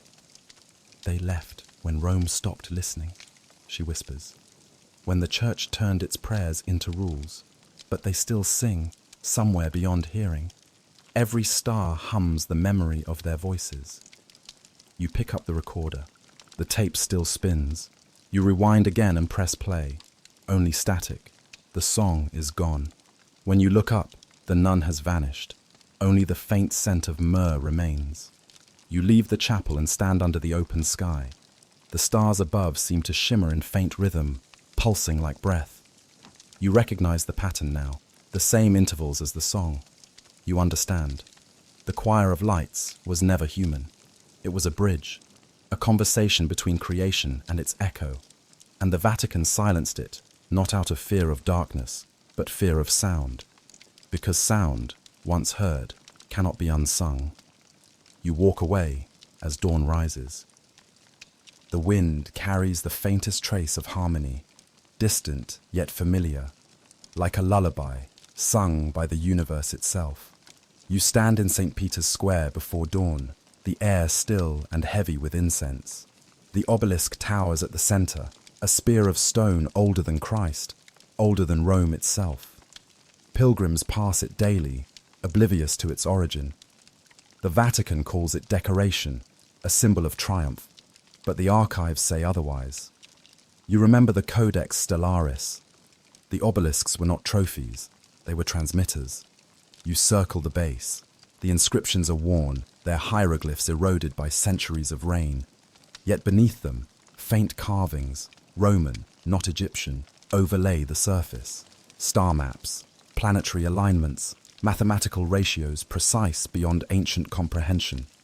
A gust of wind moves through the square, carrying the faint smell of ozone. You hear a vibration, a deep hum, so low it feels like the earth itself is breathing. It comes from the obelisk. You press your hand against the stone. It's warm. The hum deepens. You step back as the air begins to shimmer. For a moment you see light moving within the obelisk, threads of gold weaving upward like veins. A voice breaks the stillness. You feel it too. You turn. A man stands in the shadow of the colonnade, his cassock marked with the insignia of the Vatican Observatory. His eyes are sharp, tired. They told me you'd come. You've been tracing the frequency. You nod. He gestures to the obelisk. That is the oldest instrument in the world, brought from Heliopolis. It aligns with Sirius every spring. At dawn, when the first light hits its tip, the hum resonates through the catacombs. The church pretends it's symbolic, but it's mechanical. Mechanical. He nods. A device for communion. The Egyptians called it Tekhen, the spine of the sky. They believed the gods spoke through light, and the obelisk was the conductor. When Rome took it, the mechanism was reassembled beneath the square. They buried the receiver under the basilica. You stare upward. The obelisk glows faintly in the moonlight, its peak crowned by a bronze cross. Why keep it here? Because it still works, he says. Every few decades the hum returns. We record electromagnetic surges, light phenomena. The faithful call them miracles. We call them memory. He removes a small device from his pocket, a recorder tuned to low frequencies. The speaker emits a faint tone, the same pitch you've heard again and again. It harmonizes with the hum from the stone.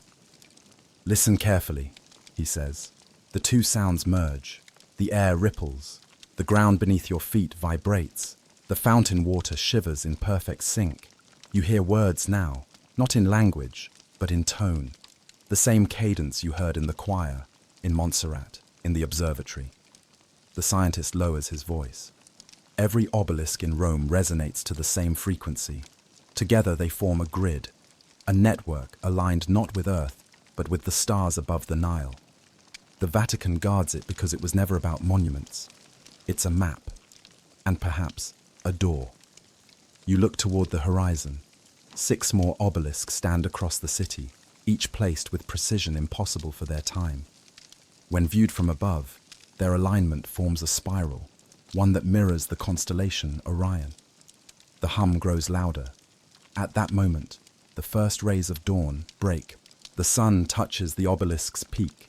Light cascades downward, refracting off invisible surfaces, forming a beam that pierces the cobblestones. Beneath your feet, the vibration peaks. You hear it clearly now, a chord of 6 tones, rising, alive. The scientist closes his eyes.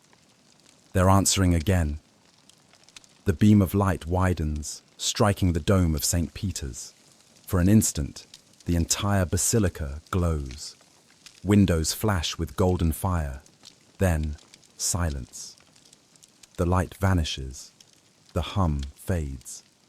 The square returns to stillness. You exhale, trembling. What did we just witness? He opens his eyes slowly. A reply. The same one recorded by the Egyptians 4,000 years ago. You wait. He continues, voice low. They asked a question carved into the base of every obelisk. Who built the heavens? And each time the light returns, the same answer comes through. We did not build them. We maintain them. You step closer to the stone. The surface hums faintly, like an echo trapped in eternity. You imagine ancient priests aligning these monoliths to the stars, not in worship, but in communication, with something they believed dwelled in the light. The scientist pockets the recorder. The church calls them relics. I call them antennae, and every few centuries they awaken. He starts to leave, then turns back. If you want the truth, follow where the alignment leads. The final point is beneath the Vatican itself. When he disappears into the shadows, you remain alone in the square. The dawn breaks fully. The obelisk gleams. For a moment, you think you see movement at its tip, something bright, small, shifting. Then, nothing. You kneel and place your hand once more on the stone. The hum returns faintly, like a heartbeat buried in rock. You close your eyes and listen. Somewhere beneath Rome, deep under marble and faith, something ancient stirs. A machine older than religion, older than man, humming in the language of the stars. You whisper to the stone, "Are you watching still?" The hum rises, soft but sure, as if answering. And you understand what the Vatican could never admit aloud, that its tallest symbols were never meant to glorify heaven. They were meant to speak to it. The desert stretches before you, an ocean of dust and silence. The air is so dry it crackles. There are no birds, no insects, only wind, whispering over stone. Somewhere beyond the dunes, the Sahara hides the remains of a Jesuit outpost, long forgotten by both Rome and time. It was here, according to a faded letter in the Star Archive, that the missionaries saw the sky open. You travel by jeep, guided by a local nomad who speaks little. The horizon swells in waves of heat. Every so often, you glimpse flashes of light far away, as though the sun were reflecting off invisible glass. The man notices but says nothing. By nightfall, you reach it, a small ruin half buried in sand. Walls crumble under the weight of centuries. The chapel roof has collapsed, revealing a sky full of stars so sharp they seem to pierce the world. You step inside what remains of the nave. Symbols are carved into the stone walls. Latin prayers intertwined with shapes you've seen before. Spirals, intersecting circles, constellations drawn with impossible precision. One phrase repeats over the doorframe, etched again and again. Vigilantes Kylie. Watchers of the sky. You unpack your lantern and find a chest buried beneath the altar. The wood flakes to dust as you open it. Inside, notebooks wrapped in linen, a brass astrolabe, and a small glass vial filled with black sand. The notebooks are brittle, written in Latin and Italian. The first entry reads, Anno Domini, 1643. We have arrived in the land where silence has weight. The Bedouins speak of fires that descend upon the dunes, leaving behind glass where sand once was. They say the stars fall here, not as judgment, but as visitation. You turn the page. On the third night, we saw it ourselves, a sphere of light, larger than the moon, hovering above the desert. It made no sound. When we approached, our shadows vanished. The air became still, thick with pressure. Then, a beam of brilliance struck the ground before us, and when it faded, the sand had turned to glass, smooth, perfect, humming with warmth. You brush your thumb over the passage. Beneath it, a faint diagram, geometric rays converging on a single point. The next entry chills you. Brother Matteo touched the glass. He cried out and fell to his knees, speaking in a tongue none of us knew. His eyes were full of light. He said the watchers had returned. They showed him the pattern of creation. He begged us to listen. The writing trails off there. The remaining pages are smeared, the ink distorted by moisture, or tears. You close the journal and step outside. The wind has died completely. The night is so quiet, you can hear your own heartbeat. You walk toward the dunes. And then, it happens. A shimmer on the horizon, faint at first, like heat rising from stone. It expands, an arc of silver light bending downward. The sand glows, then liquefies. A column of radiance descends in utter silence, stopping not far from where you stand. The air trembles. Shapes move within the light, tall, slender, more suggestion than form.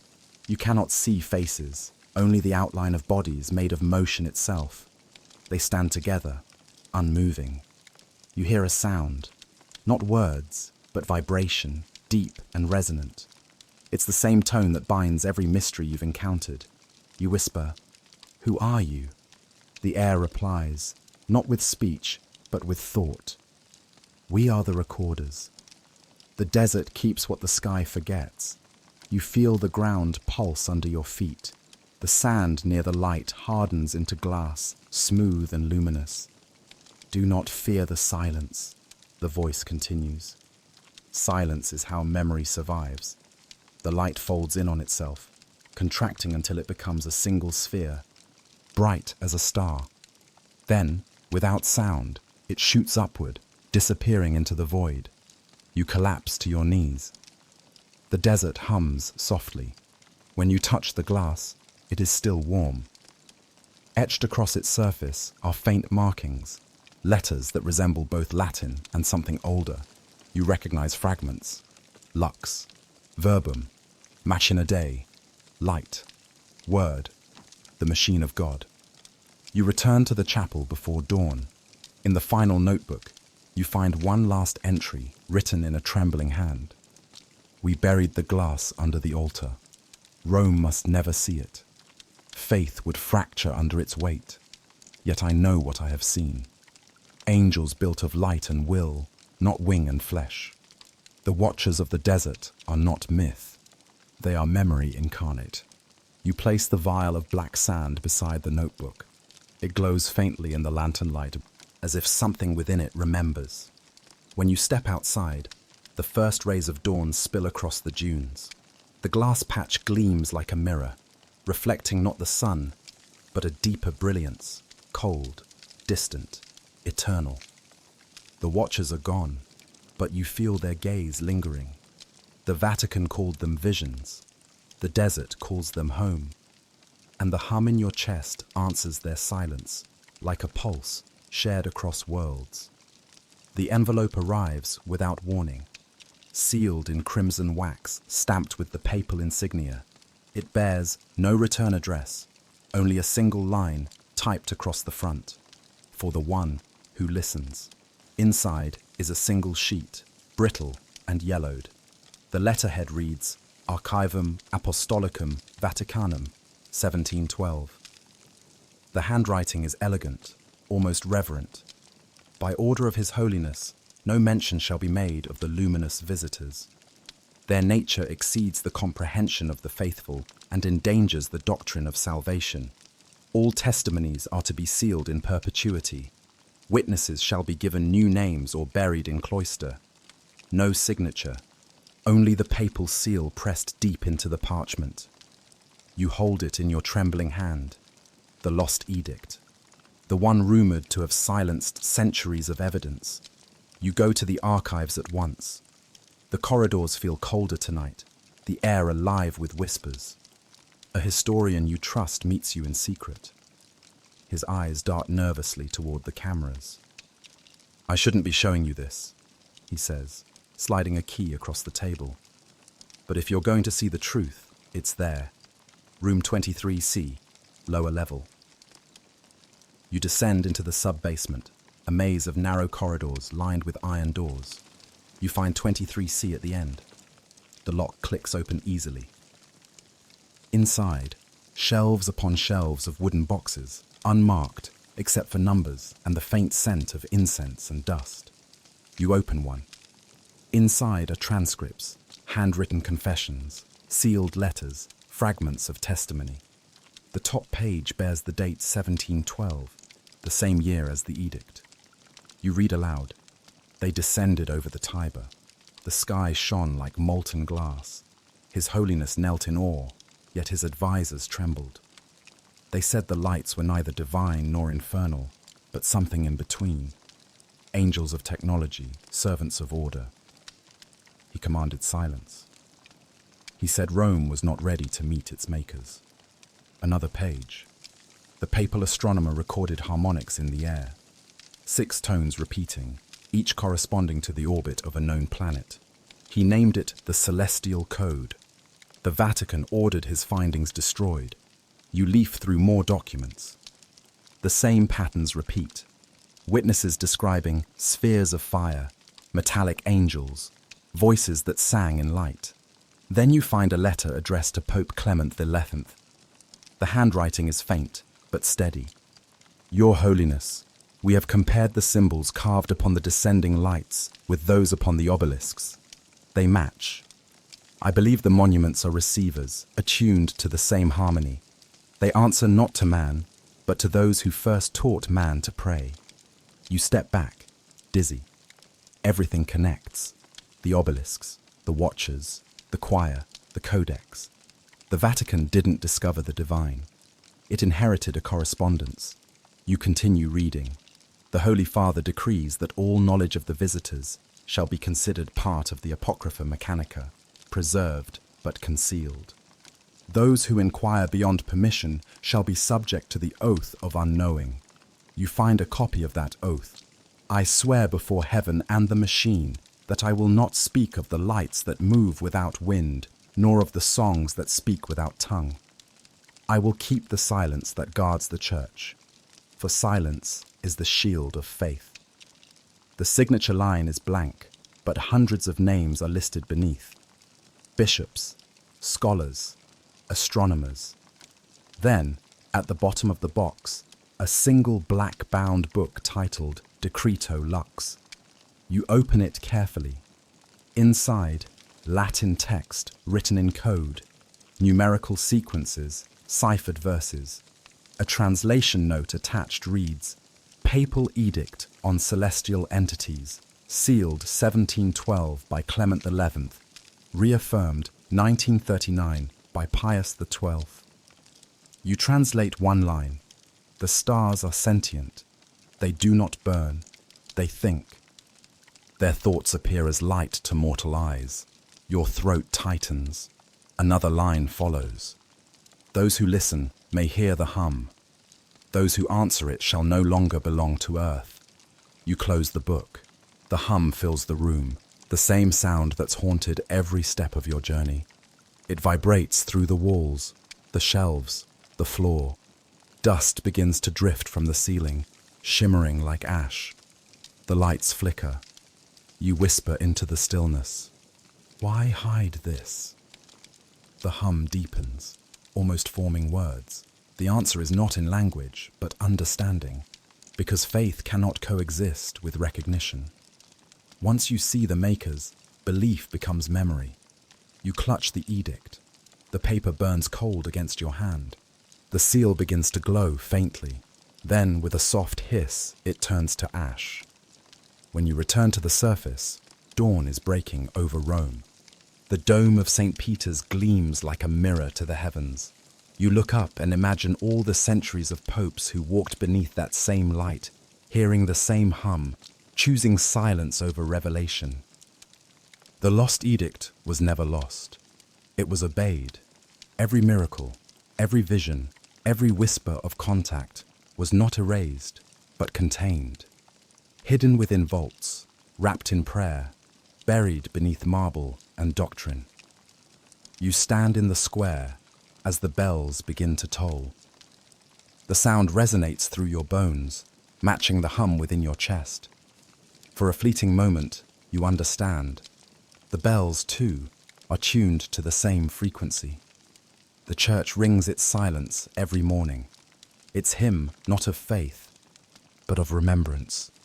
You whisper the words from the edict's final line before it vanished. Heaven is not above.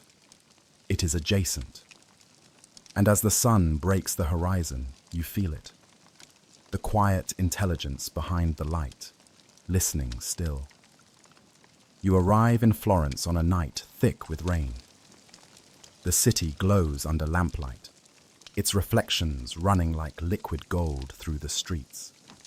Above the Arno, the wind carries the faint sound of bells, but their tone is off, dissonant, almost questioning. You follow the sound until you reach a small stone church near the hills. It is closed to the public, but your key from the archives fits the lock perfectly. Inside, the air is heavy with dust and candle wax. You can smell the centuries lingering.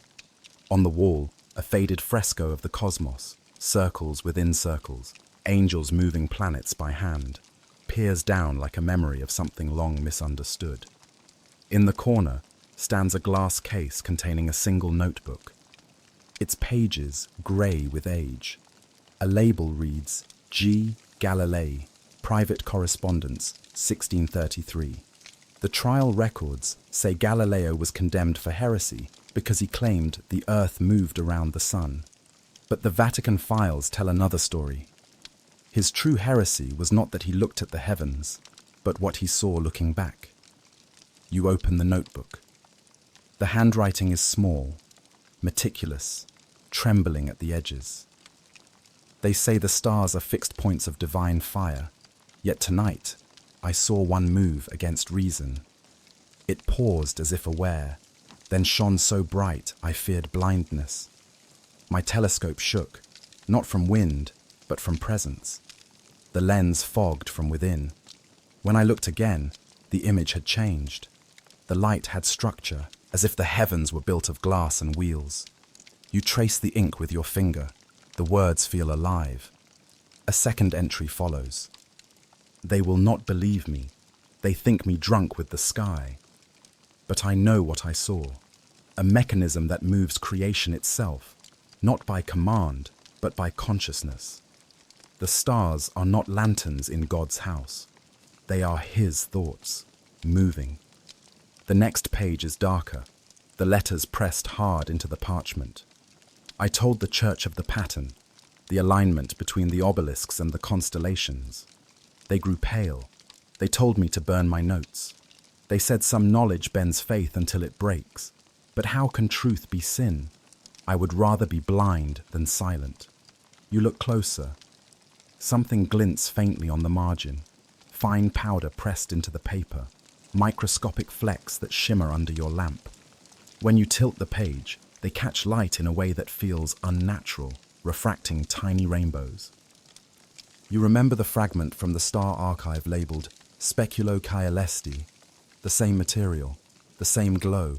The last page of the notebook is written in mirror script, like Da Vinci's notes. You hold it up to a small shard of glass. The reflection forms the words. They came again. Not angels, not devils. Their faces were spheres of fire. They showed me the movement of the heavens and said, "Your world is one among many." You lower the notebook. Breath shallow. A shadow moves across the fresco.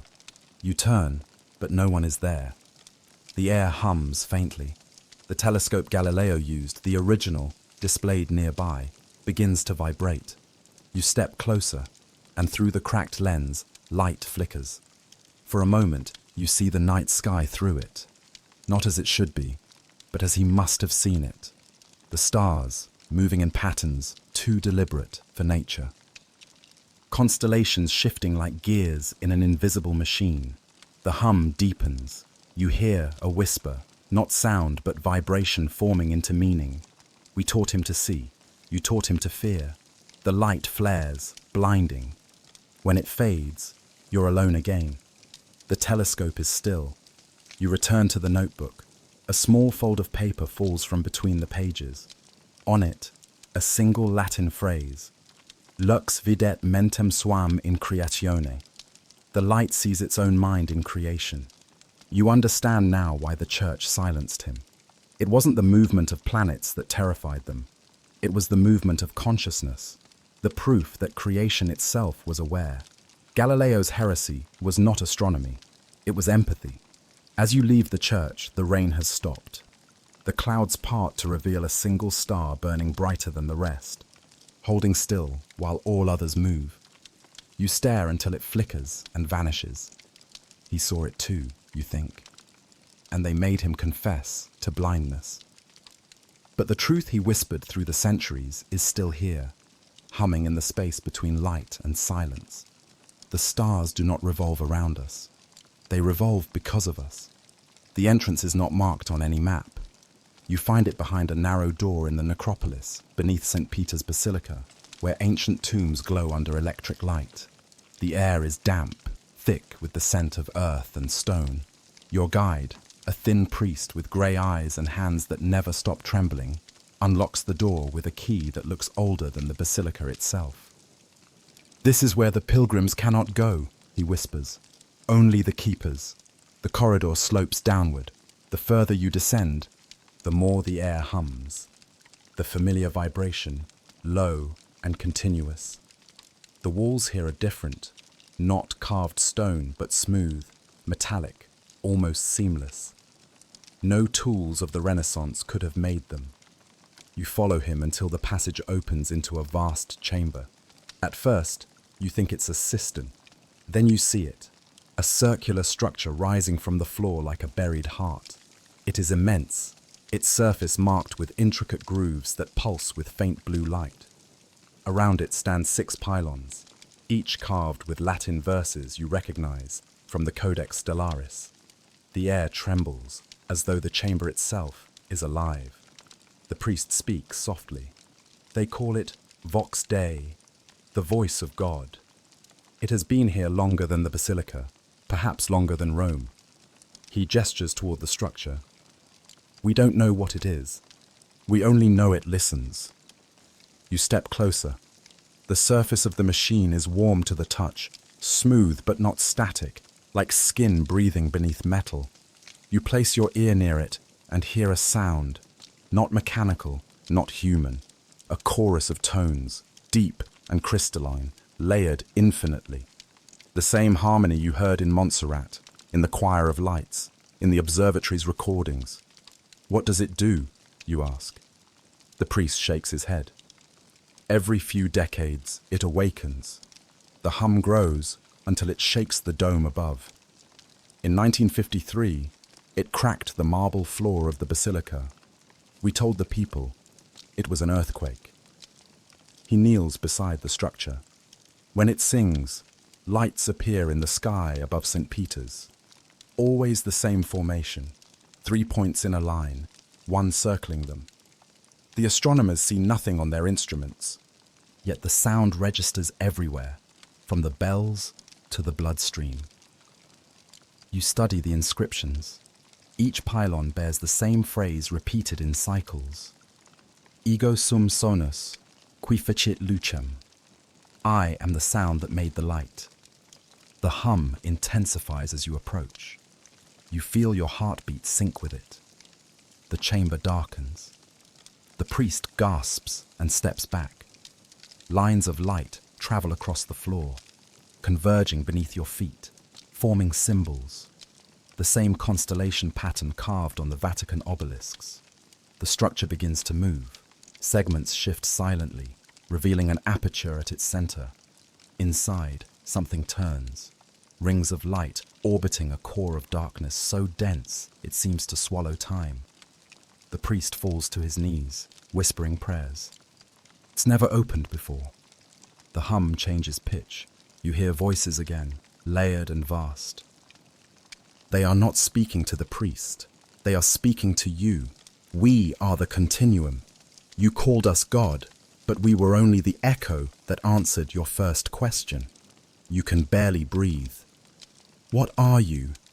The mechanism of creation, the transmission of thought into matter, the machine that translates belief into being.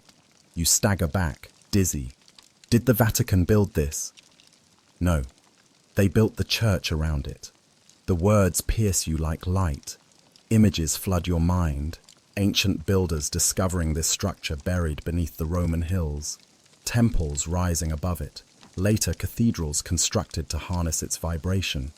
The machine was never hidden by accident. It was encased in worship. The priest grabs your arm, terrified. You must not listen. That voice, it drives men to madness. But you already are listening. The chamber pulses with rhythm, and your pulse follows.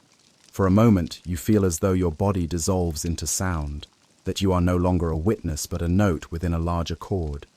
The light flares.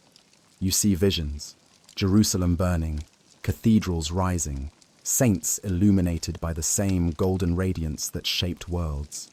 You see every pope kneeling above this machine, their prayers translated into sound that travels upward through marble, through air, through space. Then, silence. The light fades. The aperture closes. The hum quiets to a whisper. You fall to your knees beside the priest.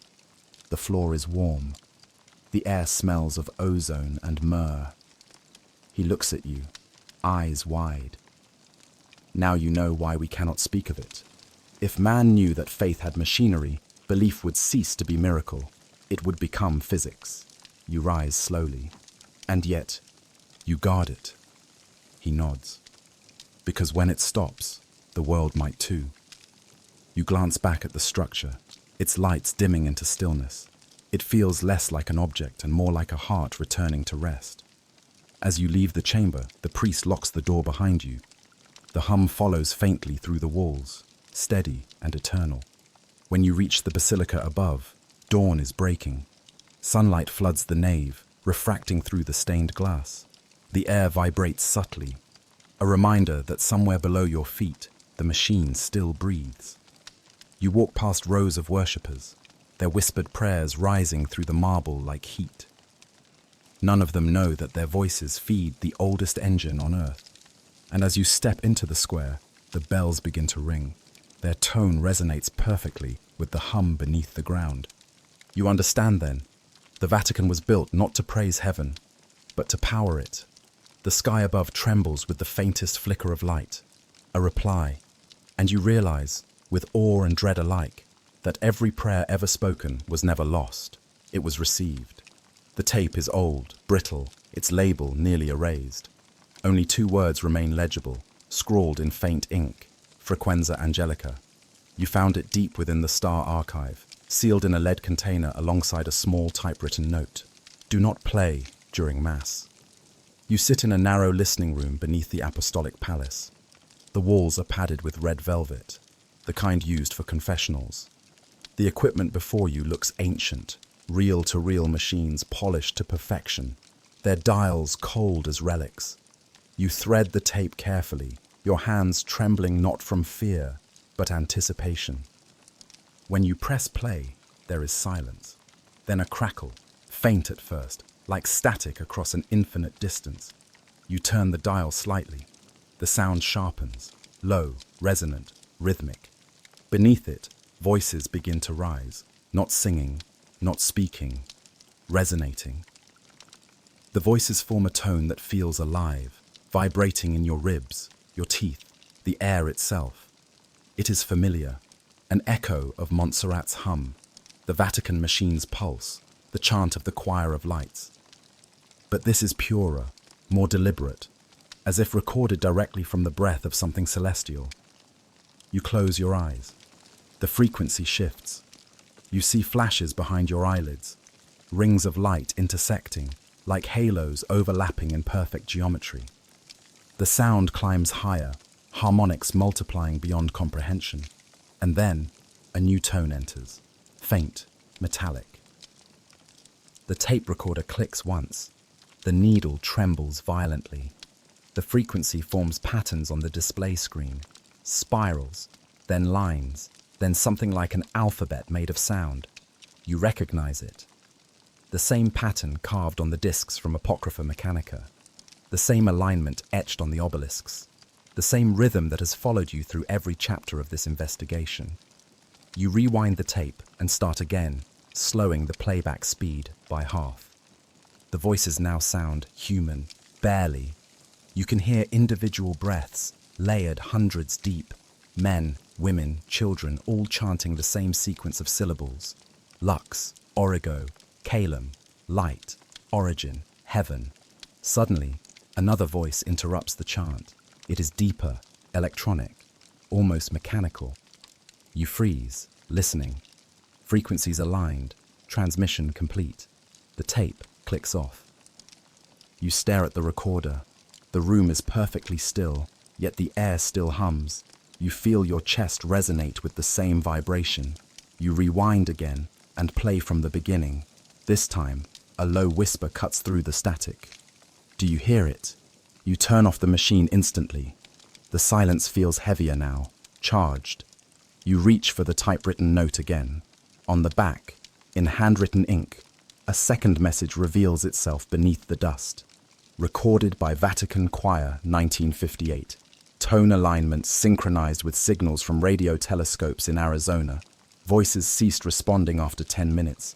Choir director found unconscious. Upon revival, he repeated one phrase. The sound is thinking. Your breath quickens. You replay the tape from the middle, focusing on the harmonic interference, the subtle oscillations between tones. You filter the lower frequencies, isolating the faint rhythm beneath. You freeze. The hum beneath the music matches the electromagnetic pulse recorded under St. Peter's, the heartbeat of the hidden machine. Every sound, every vision, every miracle you've uncovered, they are harmonics of one vast frequency, transmitted across time. You whisper, "Is this communication?" The air responds, not with echo, but vibration. The walls tremble slightly. The light bulbs flicker in sequence, pulsing in perfect sync with the frequency still playing in your head. You realize, with a kind of holy terror, that the sound is not confined to the tape. It is resonating through you, through everything. You press your palms to your temples, but the vibration grows. You see flashes of light again, shapes like vast instruments strung across the sky. Worlds as tuning forks, galaxies as chords in a cosmic hymn, and at the center of it all, Earth, a note still trembling from its first creation. You open your eyes. The tape has stopped. The machine is smoking slightly, the reel melted. But the sound continues, low, distant, coming from somewhere deeper than hearing. A phrase echoes in your mind, though you know it's not your thought. Every prayer is a frequency. Every faith, a note. You stand, unsteady, and notice something on the wall, a pattern forming where the sound reverberated most. Condensation in the velvet has outlined a spiral, the same spiral from the Codex Stellaris. You whisper, "What do you want?" The air hums back. The pitch rises slightly. For a heartbeat, you hear something like laughter, soft, ancient, kind, and then silence. You unplug the machine. The smell of ozone lingers. In the stillness, the Vatican bells begin to toll, each note resonating perfectly with the echo inside your skull. You count them, and the pattern repeats. 6 tones, then 1 pause. The same sequence described in the Lost Edict. You understand now. The bells aren't only calling the faithful, they are syncing the world, tuning the earth to the same frequency as the stars. The choir didn't disappear, it evolved. And as you leave the chamber, you realize the hum isn't fading anymore. It's following, not sound, not memory, recognition. The desert smells of rain. It shouldn't. It hasn't rained in weeks, but the scent lingers, metallic and electric, as if the air itself remembers the storm. You stand near the fence line outside Roswell, New Mexico. The sky above is clear now, full of indifferent stars. You're not here for conspiracy. You're here for a file, the one labeled Event R 1947, Vaticana Relatio. The Americans called it a crash. The Vatican called it a recovery. You drive toward an abandoned chapel built by missionaries long before Roswell was a name on any map. Its walls are cracked, its altar broken, yet a single candle burns near the pulpit. The air feels charged, alive with static. You find the box where the altar once stood, wrapped in oilcloth. Inside, papers stamped with the Vatican seal and typewritten in English, then translated into Latin. You unfold the first page. Report of Envoy E. Servatius, July 1947. The object recovered near Roswell matches descriptions from Codex Stellaris, Folio 88. Material non-terrestrial, responsive to light frequencies. Locals describe small beings, luminous, not corporeal. We confirm partial biological component, metallic and organic intertwined. You turn the page. Upon examination, faint harmonic resonance detected from the fragments. Frequency aligns with church records labeled Angelus Mechanicus. We recommend immediate containment and transfer to Rome. The next sheet bears a telegram from the papal nuncio in Washington. Holy See requests discretion. The phenomenon aligns with previously classified celestial manifestations. Object and remains to be retrieved under guise of joint scientific mission. You stare at the final sentence, underlined in red ink. Return them to the archives of St. Peter's before the world makes gods of them. You sit back, heart pounding. The implications are staggering. The church knew, long before the public, before the military, before modern science could label it extraterrestrial. They recognized it, not as alien, but as familiar. The candle beside you flickers. The flame bends sideways, toward the papers. You smell ozone again, faint but unmistakable. A second file lies at the bottom of the box. It's handwritten. Personal memorandum. Cardinal Pacelli, later Pius XII. You unfold it carefully. The fragments arrived at Castel Gandolfo.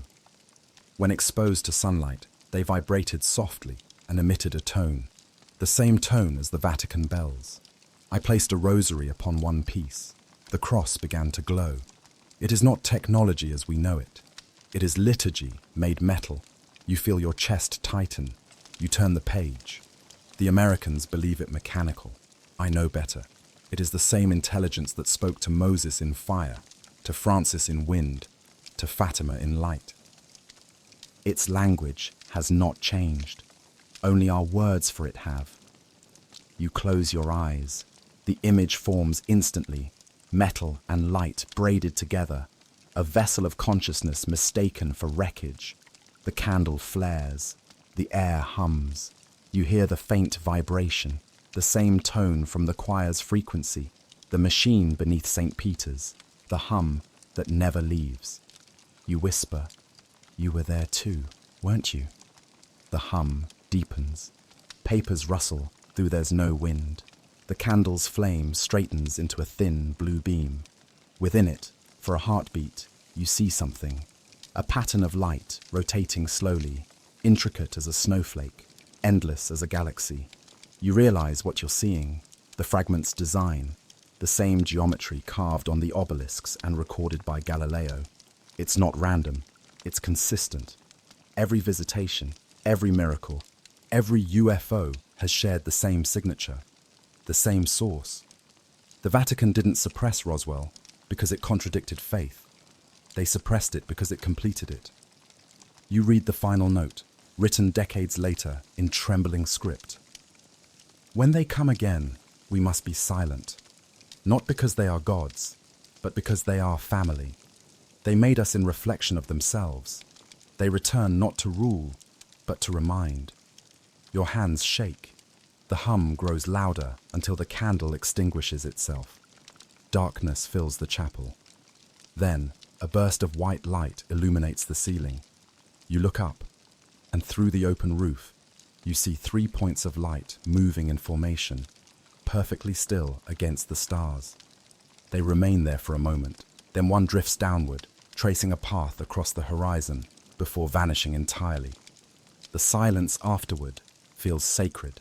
You gather the documents, replacing them in the box. Before you close it, you notice one last scrap of paper wedged in the corner, written in Latin shorthand. You hold it to the moonlight and translate. Roswell, Fatima, Nuremberg, Rome. The same melody, the same choir, the same sender. The hum fades into your pulse. As you step out into the desert night, the wind carries faint music, a rhythm too soft for hearing, too precise for chance. The stars shimmer in alignment above you, as if they know their own names. You realize then that the Vatican's silence was not denial. It was protection. They weren't hiding proof of life beyond Earth. They were hiding the proof of our own origin. You whisper to the dark. They never left. A light flickers once on the horizon, responding like an echo. And for the first time, you understand what the Church had always meant when it spoke of revelation. It was never about judgment. It was about recognition. The Vatican gardens at night are not silent. The fountains murmur softly, and the cypress trees sway as if listening to something you cannot hear. Fireflies drift above the stone paths like bits of fallen stars. You walk where popes have walked for centuries, past statues of saints whose faces seem to shift when the moonlight moves. It was here, according to the sealed file you found in the Archivum Stellaris, that Pope John XXIII looked up and saw something that changed him forever. The report was brief, written in his own hand, sealed with his ring. June 1961. Encounter in the gardens. Presence of light, humanoid. Communication through silence. Message of compassion for all worlds. You reach the clearing described in his account. The air feels different here, thicker, charged, the way it feels before a thunderstorm. At the center stands a marble bench. You sit, open your notebook, and wait. The Pope's words echo in your mind. He descended from the sky like a star without fire.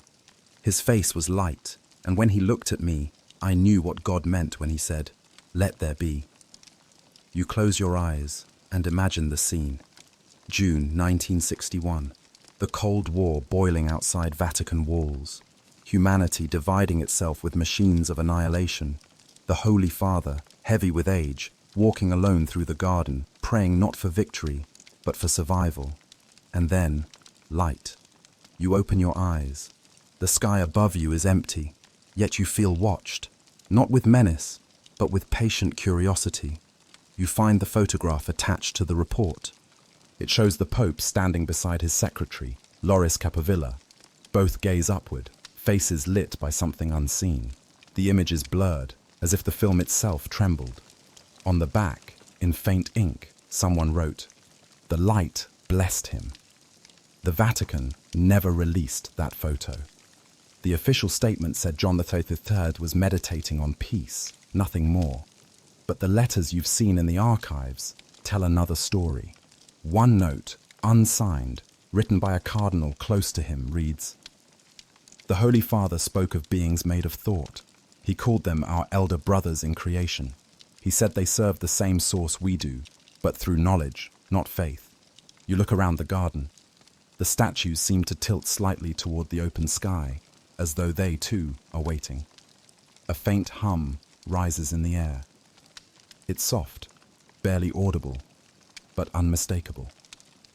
You've heard it before, in Rome, in the deserts, in the archives. Then, a flicker. At the edge of the clearing, light moves between the trees, blue-white, gentle, fluid. It gathers into a column, twisting upward. You stand, heart pounding. The light pulses once, twice, like a breath. Then you hear it, not with your ears, but inside your chest. A voice, patient and calm. "Do not be afraid. You have always looked up. We have always looked down. The distance between us was never real." The column shifts. Within it, a figure forms. Tall, radiant, neither male nor female. Its outline shimmers, as if made of vibration instead of flesh. You feel the air warm around you. You whisper, "Are you who he saw?" The voice answers, "He called us angels. You call us visitors." Both words are true. The figure takes one slow step closer. The scent of myrrh fills the air. Your breath catches. He asked why we come. We told him that faith is gravity. It draws us as surely as it draws stars. He blessed us, though we needed no blessing. But in blessing us, he learned what no scripture ever said, that divinity is not a throne, but a mirror. The light dims slightly. The figure tilts its head, studying you. You carry his question. "What question?" you whisper. "Whether humanity is alone in its soul." You feel tears rise unexpectedly. And are we? The air vibrates softly, like the echo of laughter. No more than a note is alone in a song. The light begins to rise, scattering like dust on wind. "Wait," you call out. "What did you tell him that night?" The answer comes as a whisper, fading as the glow ascends, that heaven has many gardens, and every world is a prayer in bloom. Then the light vanishes. The clearing is empty again. The hum fades. Only the trickle of the fountains remains. You sit for a long while, unable to move. The moon has climbed high above the dome of St. Peter's, turning the basilica silver. You imagine the Pope sitting on this same bench 60 years ago, trembling not from fear, but from awe. Later that night, in your room, you find one more document in your pocket you don't remember placing there. A page torn from a letter, the handwriting unmistakably the Pope's. "I met them in the garden. They are not the end of faith, but its continuation. They are the hands that still build creation while we pray beside the ruins." The ink glows faintly before fading. You finally understand why the church buried his words. Faith could survive doubt, even science, but it could not survive recognition. Because if the heavens are full of gardeners, then perhaps the church was never meant to own the garden, only to keep it alive until they returned. And now, it seems, they have. The vault is colder tonight. You can see your breath as you descend, the golden keys of the papal seal swinging at your neck. They gave you access for one night only. 1 hour, they said. Then the door locks again. The Archivum Clavis, the archive of keys, is where the church keeps what it cannot destroy. Within its stone walls lie the personal effects of every pope sealed upon death, letters, medallions, and sometimes things that never should have existed. You walk between rows of reliquaries and stop before the one marked Johannes the Faithful. Inside, wrapped in silk, rests a small silver ring. Not the fisherman's ring. Another one, etched with stars around its band and a single Latin word inside, Memoria. You slip the ring on your finger. It fits perfectly. The lights flicker. The air hums. You hear footsteps approaching. An old man steps from the shadows, a priest, frail but steady, his eyes clear as glass. "You found it," he says softly. "You knew I would." He nods. Because it always calls to the next keeper. You ask him what that means. He gestures for you to follow. You walk deeper into the vault, where the air feels thick, metallic. He stops before a door made of iron and marble. On it, the Vatican's symbol, the crossed keys of Peter, but beneath, an engraving you've never seen. 2 keys crossed within a circle of stars. "This," he says, "is the chamber of continuance." He places his palm on the door. It opens without sound. Inside, you see rows of sarcophagi. Each one bears a name, popes from centuries past. But above each, suspended by fine threads of light, hovers a small metallic sphere, glowing faintly like a heartbeat. You stare. What are they? "The hearts of the keys," he whispers. Fragments of the same alloy found in the Roswell relic. Each pope, upon coronation, receives one within his ring. It connects him, not to God alone, but to the archive of heaven. You step closer to one of the spheres. The hum rises. Within its light, images flicker, faces, skies, fragments of prayers. You reach out. The old man catches your wrist. Careful. They remember. Remember what? Everything. He walks to the center of the chamber, where a pedestal holds a large sphere, brighter than the rest. "This is the first key," he says. "Peter's own. It came not from earth, but from the sky. The church says it fell as a meteor. We know better." He rests his hand upon it. The sphere glows brighter. Voices fill the air, whispering in 1,000 tongues. Latin, Greek, something older still. You hear your name. You freeze. "It knows me. It knows everyone who listens," the priest says. "Every keeper is chosen not by appointment, but by resonance. The keys call those whose frequency matches their memory." He looks at you with something like pity. It seems they have chosen again. The floor begins to vibrate. The smaller spheres pulse in rhythm with the large one. The light grows blinding. You hear the hum become music, deep, orchestral, infinite. The priest shouts over the sound. The keys are more than relics. They are transmitters of lineage. When one keeper dies, his resonance is absorbed by the next.